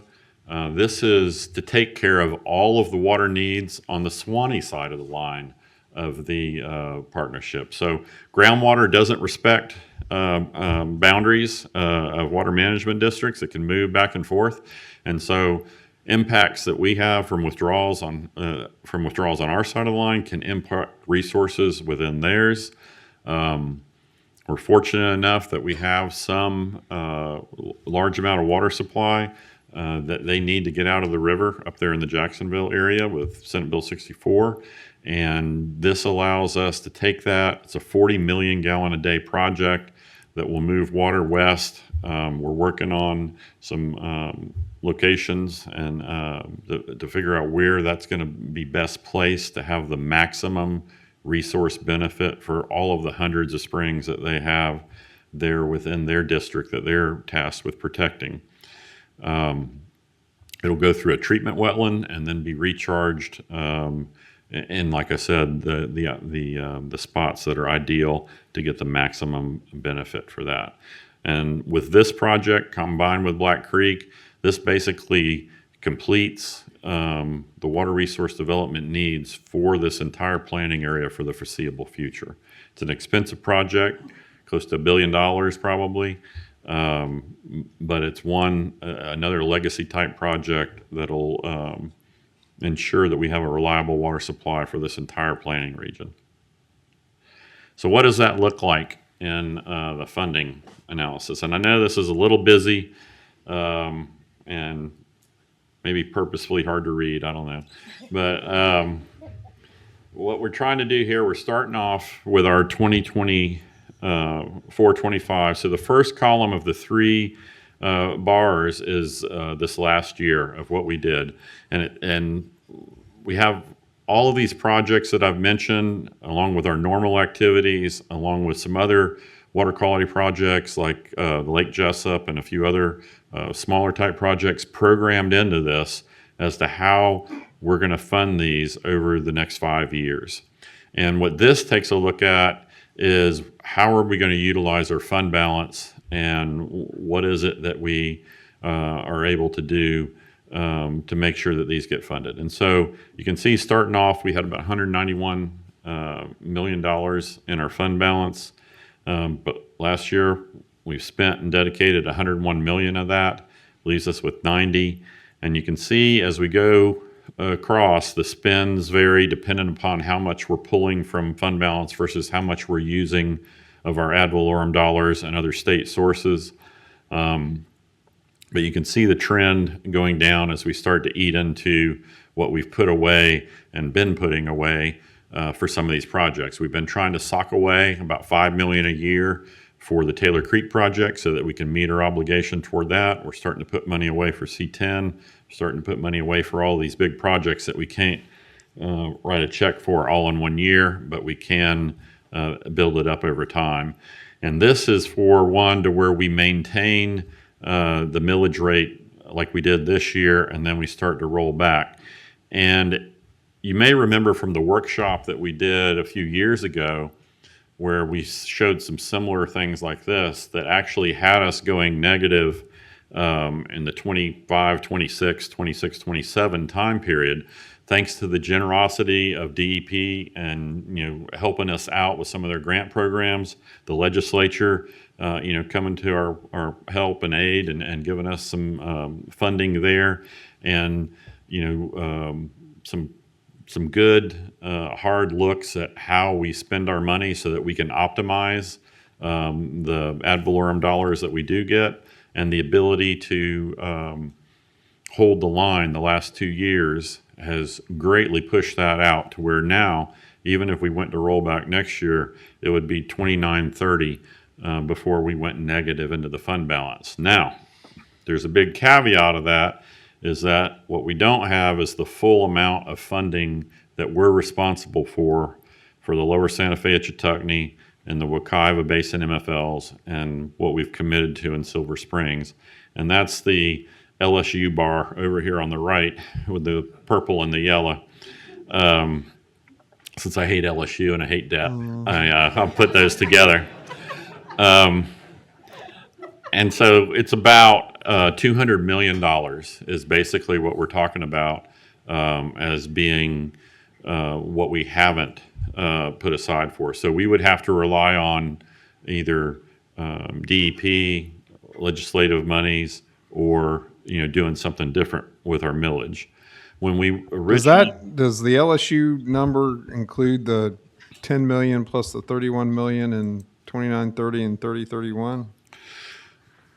No, that's in addition to that. So we're in the hole. If you look at 2930 with this scenario, we're in the hole $10 million. We'd have to cut something out in that year's budget. And then the next year, we'd be in the whole $31 million with what we've already committed to. Plus, we still are on the hook for this money, which would be spent in the outer years, but we wanted to So put it we're down really in the here. whole 230. Yes. With this scenario. I mean, obviously, the world changes in many ways, but, okay, thank you. So we took a look at the next one where we maintained for the 5 years that we had talked about before, last year, this year, and 3 additional years, and then go to rollback. And you can see the significant impact that that has on it. It does keep us solvent through 3031 with 13 million to spare. We're still in the hole for the 200 million for these project commitments. And so those are all outstanding Florida Springs recovery strategy commitments where we're on the hook by that statute for 25% of the construction cost of the recovery or preventions that are in there. And this is the most recent estimates of it. Obviously, we're looking way out, so that could change. And that's assuming that there's no changes to how property taxes are done. There are those assumptions in it. We did assume, some increased costs from inflation, so that the amount that is about $20 million between what it takes to run everything and what we have to put toward projects just from ad valorem without state dollars, without the other. So we assumed a rising cost in that. We assumed the flat construction rate of what we've been having of new construction. And then we assumed the increases that we've had for the last few years. And so that number could come down, if the housing market kind of goes south or, other issues have that, this could get worse. It's important for us to kind of keep track on this and make sure we don't start a project that we don't have the money already kind of earmarked for. And that's another thing that makes it difficult with some of these higher ticket items, is that we wouldn't be able to kind of go out for bid for the actual construction part of it, without having the money kind of tucked away so that we could, ensure that we had it when it came time to pay those bills. We also have a significant number of partners, that we're working to come to the table on these that also have responsibilities regarding those. Ours is only 25%. Theirs is the other. We're currently working with them both in the North Florida project and in the Central Florida Water Initiative for the Wekiva, and with Ocala and others in the Silver Springs MFL recovery or prevention strategy. And so basically this is kind of where we're at. We have these commitments that were given to us, and this is kind of cutting it down to where the only big project that we have in this budget that isn't necessarily a have to do project is the C10 project that we talked about, but it's such another key component to the recovery of the lagoon. I think it would be very difficult to not have that in there. And we've already got commitments of about half of it, $30 million from other partners. And so, what's the total cost? Is it Approximately 80 million, 80 and we million. have funding from other partners at this point for 30 million. And how much should we put aside? 10 million? So if you had a $40 million influx from the legislature, then that would, help us from, because right now we're finishing out our commitment with ad valorem dollars in this budget scenario that we have there. So it would push that 40 million on through the system. and so you would add 40 million to everything. Yes. I mean, to spread it out over. Correct. 40 million spread out over. Spread out over the next 4 years. And when do you do rollback on this chart in front of us? It roll back in 28, 29, I believe it starts to roll back. So if you didn't roll back then that would add. I'm sorry, 29, 30 is it starts to So roll there's back. two tranches that don't have, Correct. I mean, that are rollback. Correct. Okay. All right. Yes. My around the project for the Lower Santa Fe. So this is just the projection of what our, as the St. John District, what our obligation would be. And the partners, could you tell me the other partners again? So JEA is Yep. obviously a big partner, Clay County Utilities, St. John's Utilities. GRU is working on with their partner. They also have a lot of options because they've constructed a lot of these same type systems with their water, so they may actually be able to take care of theirs on their own. But right now, they're a partner that's working toward the implementation of this project.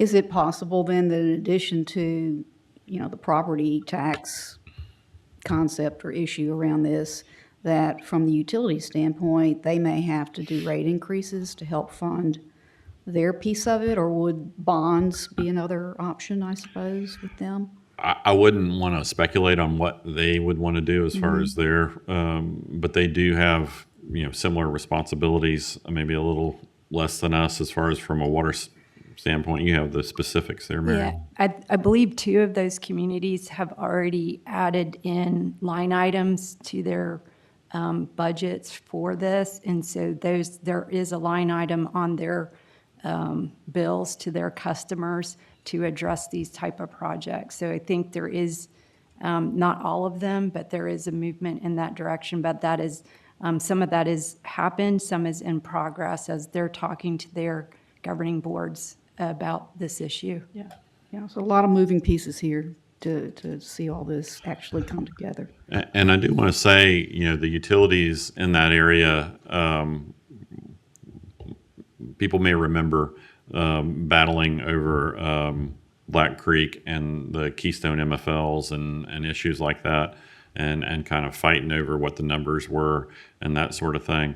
We did have some really good meetings early on in which we met with the utilities, DEP, Swanee River Water Management District, and really got them to kind of put that to the side, recognizing that there may be some differences over the magnitude of the problem, but that the issue and the impacts are there or would be there, because of the water needs and the growth that's going to occur in the future.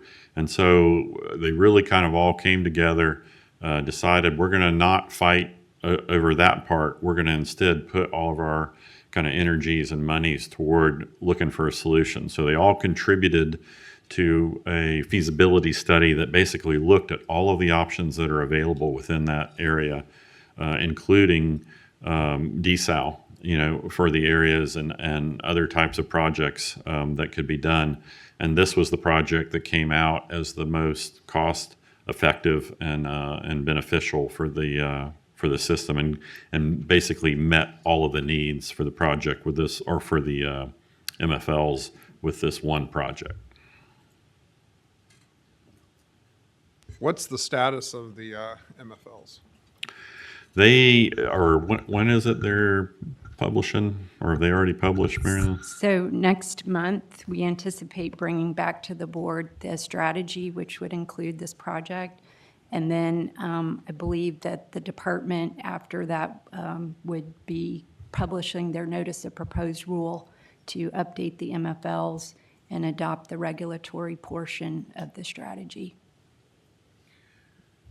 What I'm concerned about, and I've expressed this before publicly, is just making sure that the underlying data is, the pencil is sharpened and that it does accurately reflect the needs, because these are real dollars. To Mrs. Price's point, these things translate into money out of people's pockets. And, we have to be mindful that there isn't want in there, just need. And you're not going to make everybody happy. Certainly not in government.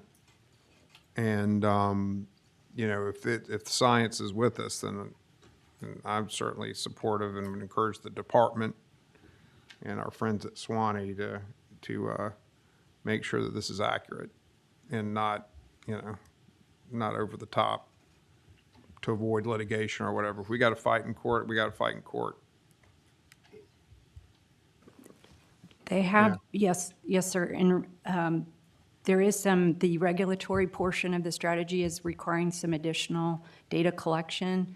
Milestones in the strategy that you'll see have been included to have that gut check about what the data, this additional data collection is showing us, so that if we can adaptively manage in response to that data. Right. Yes, you're recognized. Mike, this was a great presentation. I know we've been talking about this. This actually can be a dashboard for us, and that we can measure against it and get the information. I'd like to get more data on this presentation, and you and I can meet, because I think it's beyond this session to go through all the questions that I have, but I'd like to get together and review all this. And if you can send that presentation to me, I'm sure all the board members and Mr. House would like to have it. But this was excellent. This is exactly what I was looking for. Thank you. Thank you. This is good. I would, and I'm not going to say this is going to be permanent, but to Miriam's point, I would like to have this slide and the slide before it, which shows the numbers if you, at different rollback moments, added to our hydrologic report at the end for the time being. And included in that is when you have the green spend, there's a number there, but I would like to see what those numbers, what's behind that number. In other words, which projects are we funding in that number? All right, in a given year, in each of the years, because I want the board to start to get comfortable with how much these projects are costing and that sort of thing. We have that scheduled out. I know, but so I we would like should to be see it on able. that We should. chart. Yeah, we should be able to give you that. And then we can start getting real feel for how that plays with the decisions that we're making on the budget. All right. And also, I think it's going to be very instructive to our friends in the legislature, because what we're seeing, not just in our district, but in the other, our sister districts and in the DEP, is that the legislature has created statutes that have certain obligations, like our 25%, which I think actually have they're very valuable. I remember some of this stuff because you want skin in the game. In other words, if you have the regulator just saying, hey, I want to avoid fighting about this stuff, let's just make this as high as possible. We don't have to pay for it anyway. Let somebody, and just send somebody the bill, and that's a different mode than when you're on the hook for a portion of these things. Then you're sharpening your pencil a little more, right? So anyway, I think that the system's working in that respect. Where the system comes into issues is when you have the LSU thing. I call it the LSU problem, right? And so this helps us, and when we talk to our friends, and we all have friends in the legislature who deal with these things, look, just so you know, if you want your water clean and you want development to not come to a screeching halt, not that we're encouraging it or discouraging it, but it's just kind of people coming here for their choice, then understand that there is not an ability to fund this, and govern yourselves accordingly. So. And I think it's important to know that we due to actively always looking at how can we be more efficient, more effective. That we're able to live well within our means. With $20 million of ad valorem left over approximately to put toward these projects. It's just the projects are a lot more. And so, and so we've shifted from cost share. That was one of the decisions that the board made when we showed the last one. That's one of the things that helped us get there by lowering that and decide to do the bigger projects, which is what we're doing, rather than the smaller projects. And so it's just a matter of not quite being enough, or not starting early enough to get enough saved up for it. Look, this is not a surprise. This is consistent with why we've made decisions like we've made over the last 4 years, right? We've made the decisions so that we are looking at charts that don't have us going over a cliff next year. Yep. Okay, and those decisions have been made. We live with them, good and bad. But now it's time to reflect and again look at these things as we make our big picture decisions going forward. And so, if we can add this chart, I think to our monthly review of things, I think that'd be helpful. And I think our treasurer has a comment. Yeah, I'd just like to say. The money man. Money man. Fantastic slide. I think he does a great job of showing, a lot of the reasons we're making the decisions we do. We'd love to partner in a lot of the smaller cost share projects, but we have these large regional projects that we're trying to fund and looking at it over a multi-year, almost, a decade-long horizon. So I'd love to see this information and the project details that are coming from it. But as maybe the only person up here with an LSU degree, I would like to see if potentially we could change that last one to like an Old Miss color, or, something like that. But whoever the good Gators are presentation. playing that week, We'll change. we will. Not for that too. We'll change. We'll rotate amongst our enemies in the SEC. How That about sounds like a great plan. But make no mistake, LSU is an enemy. Nah, we. Never mind. Thank you. That was excellent. That's what we were looking for.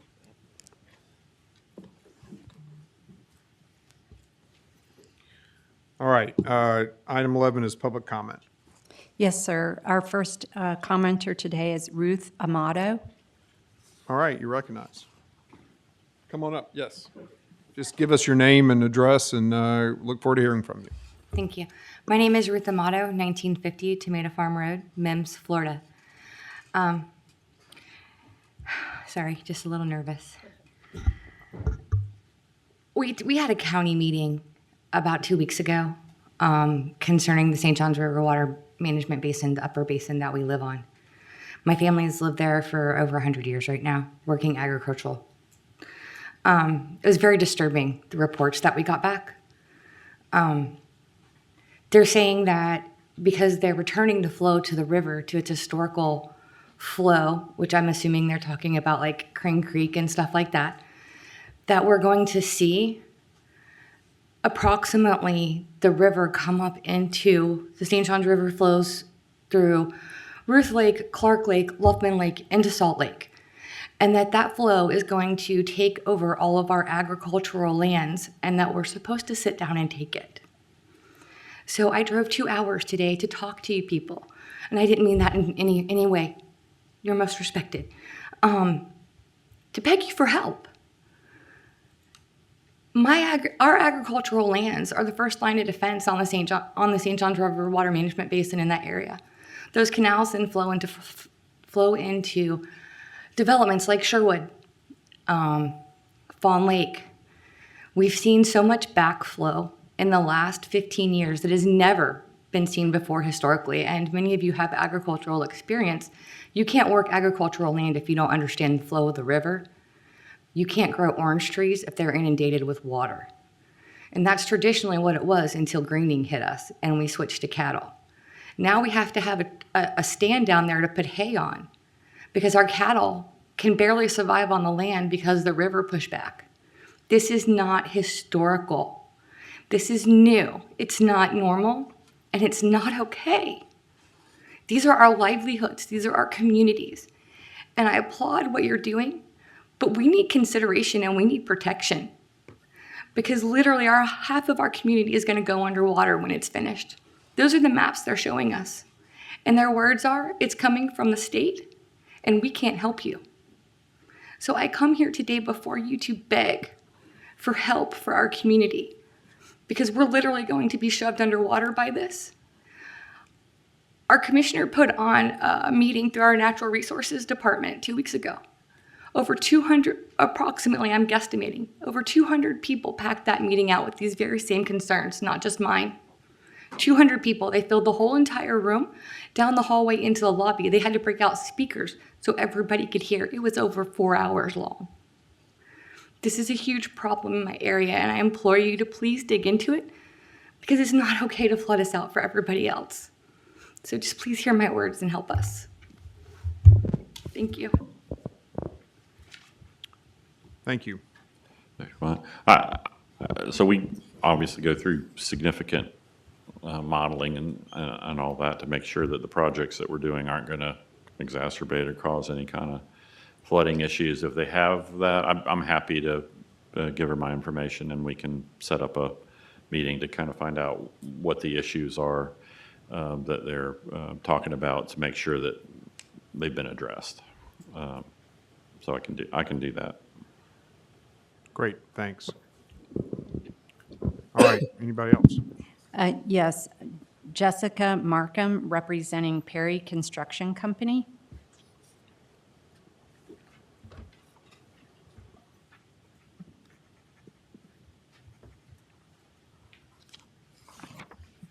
Hello, I'm Jessica Markham, 4398 Northwest 219th Street Road, Micanopy, Florida, 32667.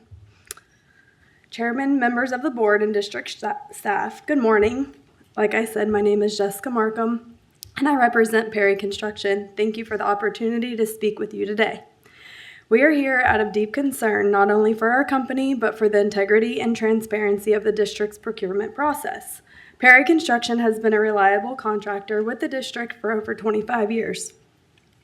We've successfully completed projects large and small, including work under this very same annual civil contract for the past 3 years. Our record is one of strong performance, safety, and professionalism. We take pride in the partnership we've built with the district. That's why the events surrounding the most recent solicitation for the annual civil contract have been both confusing and troubling. Perry Construction was the apparent low bidder, and the district formally posted a notice of intended decision to award us the contract. Based on that official NOID, we took all the steps a responsible contractor would. We began planning, allocated resources, turned down other opportunities, and mobilized internally to meet the district's needs. Then, without a formal protest being filed, as has been confirmed to us by the district retracted the NOID, rejected all bids, and chose to reissue the solicitation. The new version includes revised qualification criteria that are not only contradictory and vague, but also effectively exclude us from bidding altogether. The procurement director acknowledged in a written response that the original solicitation poorly reflected the district's intent. Yet the rewritten version introduces even more vagueness and language that appears to further restrict who can compete, rather than opening the door to a fair and inclusive process. We are compelled to ask, if there was no formal protest, what triggered the reversal of the NOID? Why were all bids rejected after a clear competitive process? And why has the language of the revised solicitation been changed in a way that disqualifies long-standing proven vendors like us, despite years of exceptional service? Our concern is not just that we've been excluded, it's that the process appears reactive, opaque, and inconsistent with the principles of fair public procurement. The stakes here go beyond a single contract. They speak to the credibility and predictability of the district's entire procurement process. Moreover, this reversal came to a real cost to our business. We made financial and operational decisions in good faith based on the NOID that was publicly issued. That good faith was not reciprocated. We are not asking for favoritism. We are asking for fairness. We are asking the district stand behind its own processes, or at the very least, offer clear, consistent, and accountable reasoning when changes are made. To that end, we respectfully request the following: a clear and written explanation of why the NOD was retracted and who authorized that decision, a detailed account of the specific qualifications we are now considered to lack despite our ongoing contract and performance history, clarification on the intent and basis of the new language in the reissued solicitation and how it aligns with actual district needs rather than arbitrary restrictions. We have always believed in earning our place at the table through hard work and performance. That's how we built a relationship with the district over more than 2 decades. We ask that you uphold a procurement process that allows companies like ours, qualified, experienced, and proven, to continue serving the taxpayers and the mission of this district. Thank you for your time, your attention, and commitment to accountability. Mr. Chair, if I may, I just want to share with the board that the current solicitation is live, which means that we are in the cone of silence. So any questions or answers to or from the district about that particular solicitation must go through the procurement specialist that's working on it. So I just wanted to share that with you all. What does that mean, Aaron? Like, I have a question. How many people applied? How many firms when you rejected? So on the previous solicitation, we can talk about that. Yeah. I'm not sure of the answer of how many. I don't know if Dale might have that information. Madam Vice Chair, in this contract, we typically take the top three. Top three. So you had more than three. Yes. Yeah. And then you rejected all three, even Yes. though. And your base was, that first one, your base was on lowest bid. You had a criteria, Yes, because you- I always ask for it, and you tell me, okay, this is management, this is. Right, that's how it was based. Yeah. And we're going to come back to the board in September. Typically, so we put in a sample project, and each of the firms provide a price on a sample project, and that's how we rank, 1 through whatever, and we take the top three. And then you rejected all three. Yes, ma'am. And is that part of the cone of silence, or I can ask why? So I do know the answer to that. There was an issue with how one of the qualifications was described that was not clear. And so district staff evaluated it, consulted with my office, consulted with senior management, and came to the conclusion that in the best interest of the district and all of the folks who would be bidding and being awarded, that it be corrected, that it be clarified, and that the solicitation be reissued. But why would Perry Construction be, precluded from applying? So I'm not sure of Perry Construction's qualifications, background, et cetera, but the solicitation is written based on the district's needs and not based on any particular contractor. Like, I can tell you that this doesn't make sense to me, so I like to get more information, but I don't want to say something that would be against, but it doesn't make sense to me.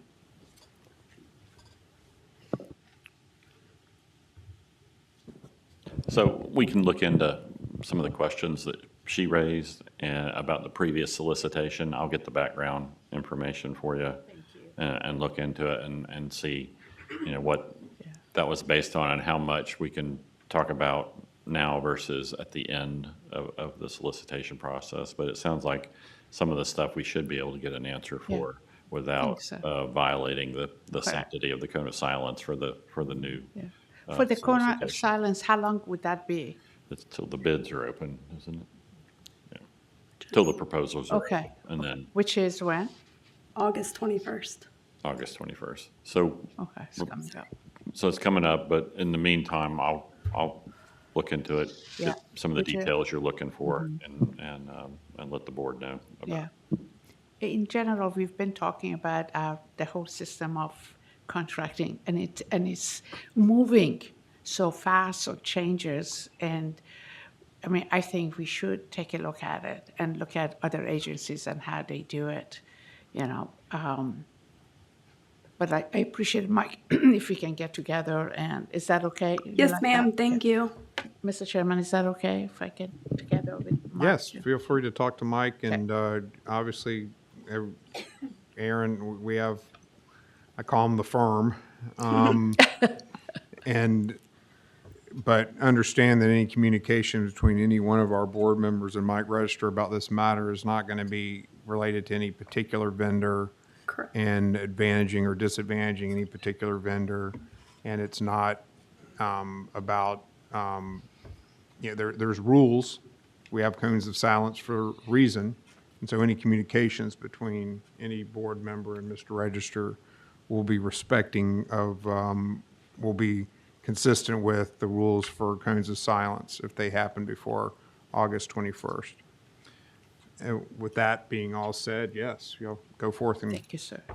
Appreciate it. find out what we need to find. Every board member, I always encourage, as we know, I certainly do, ask whatever questions you have. That's our job. And if you have any concerns or questions about any of the operations, we don't just handle policy. We also oversee the operations and observe whether, make sure that everything's running and consistent with our values and good government, and we will continue to do so.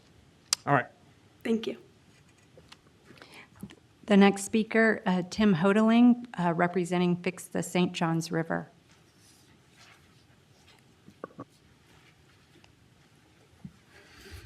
Good day, y'all. I'm fortunate enough to have a house in San Mateo by Buzzard Island in St. Johns River. I've been here before talking about eelgrass and how the submerged aquatic vegetation has gone away, and that the policies that we have of just monitoring it is not really working. Fish and Wildlife has been working real hard on restocking down Lake George, and I apologize. That paper, there's a cover page, and then there's a question page of where I need a biochemist involved, and then a few pages that I'm preparing for the Fish and Wildlife Commission meeting tomorrow. Like I say, I've spent 7 years monitoring and trying to help them grow the Vallisneria americana eelgrass in the river so that our submerged aquatic vegetation, our underwater garden, if you will, if it had come back again. The fact that it's gone is more than just a pain. You all have fought the Indian River Lagoon fight for decades. You basically have yet to acknowledge that that's what you've got now between Jacksonville, 60 miles on down to Asper. There is very little eelgrass. The fish folk have done just a marvelous job this year in planting.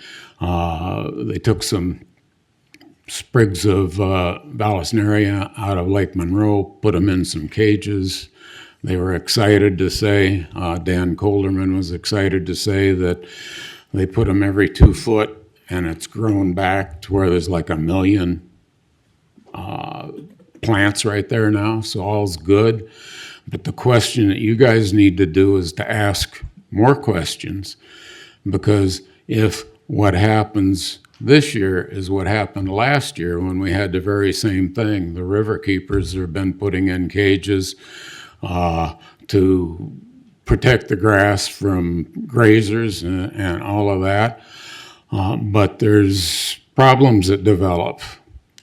The caging rusts, barnacles tear it away. The manatees, the most novel one that I heard of was in David Girardin's area of Racy Point.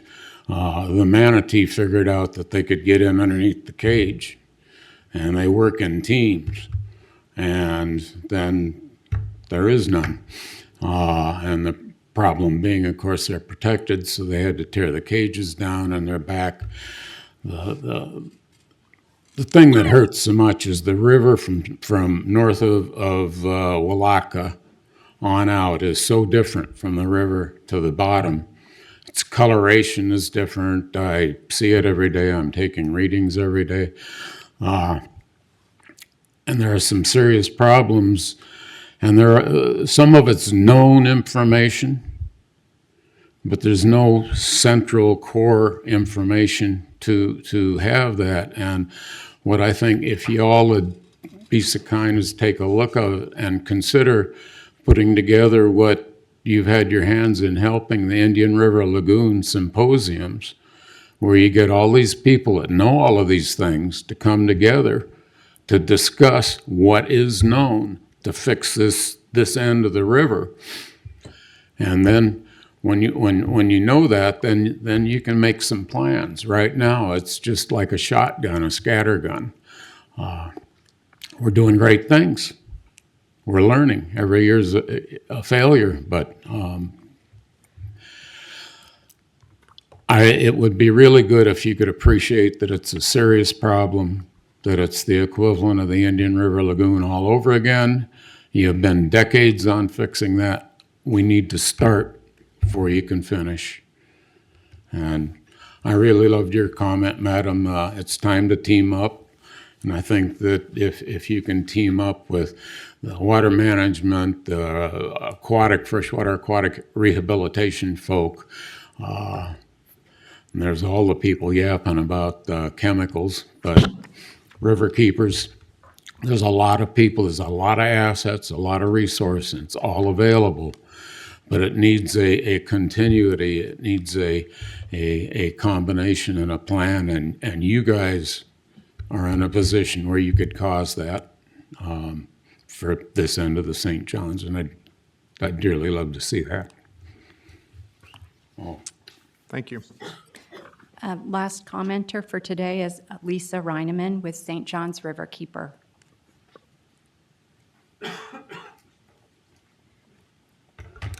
Good afternoon, Lisa Reineman, St. John's River Keeper. Thank you for the opportunity to speak. And I do want to offer my sincere appreciation to Chairman Bradley for your comments and your diligence on tackling the biosolids problem in the St. John's River.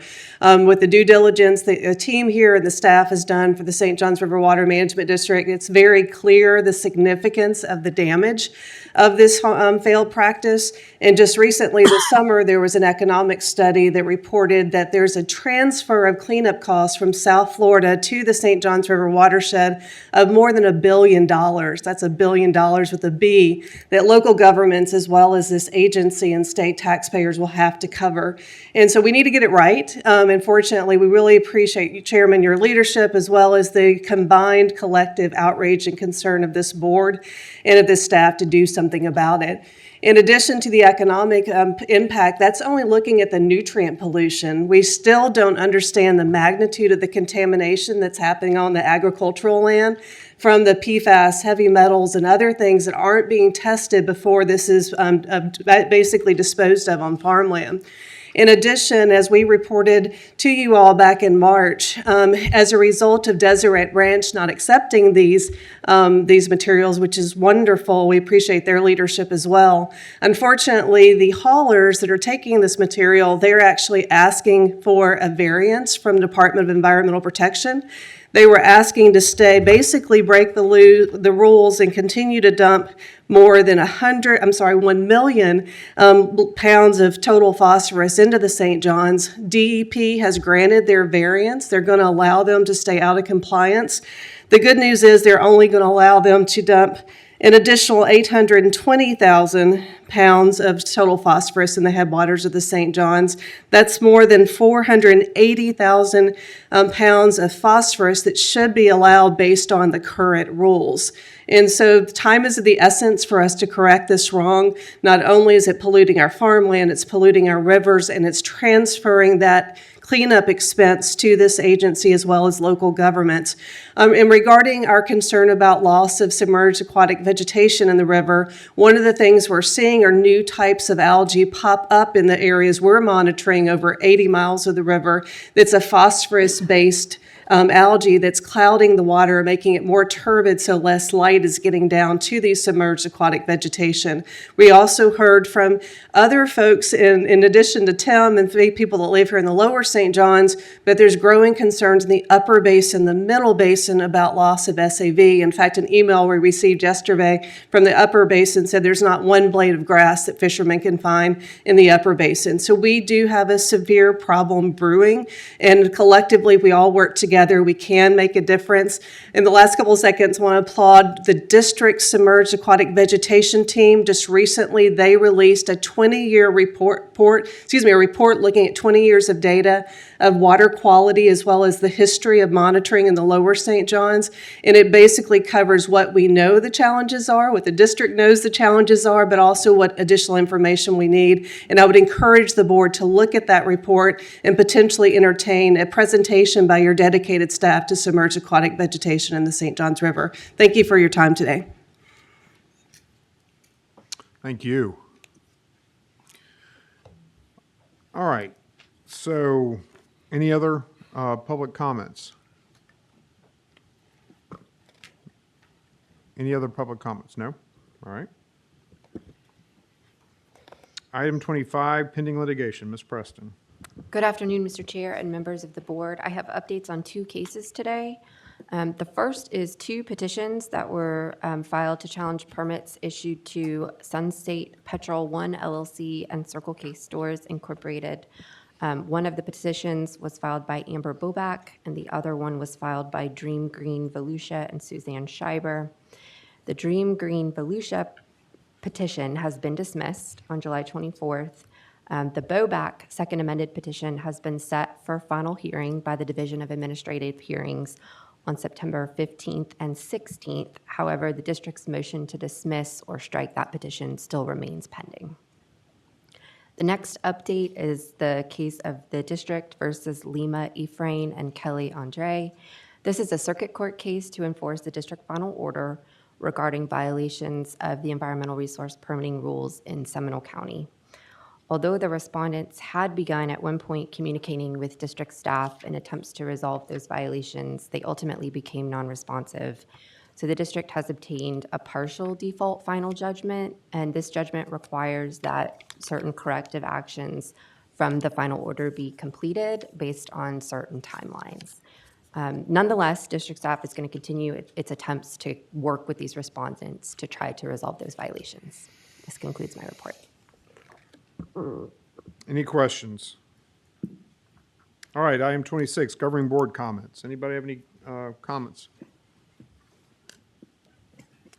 Item 27, executive director's reporting calendar. Mr. Registrar, you're recognized. Thank you. Can you go ahead and pull up the presentation? You can go ahead and go to the first slide.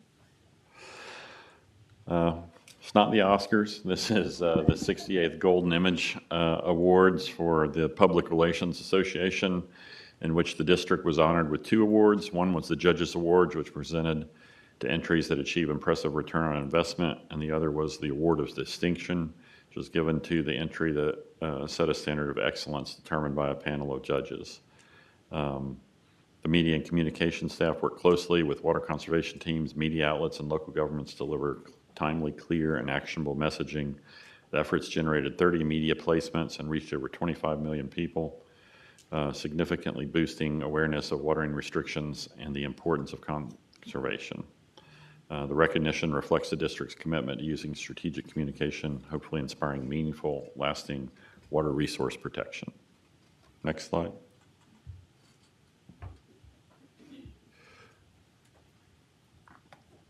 I want to congratulate some of our team members who have earned their Certified Wetland Evaluator recertification.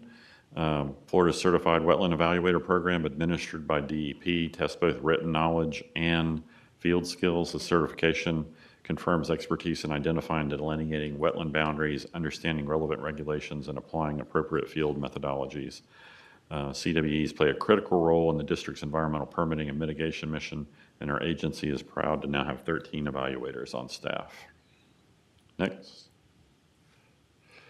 It is back to school, which started yesterday here in Putnam County, and district staff in Palatka donated some large amount of school supplies. Some boxes here are shown of one of the collection areas with school supplies, socks, underwear to elementary students in Putnam County who might otherwise go without. The supply drive was hosted by Hope FM, helping to ensure local students start the school year ready to learn. And the last one.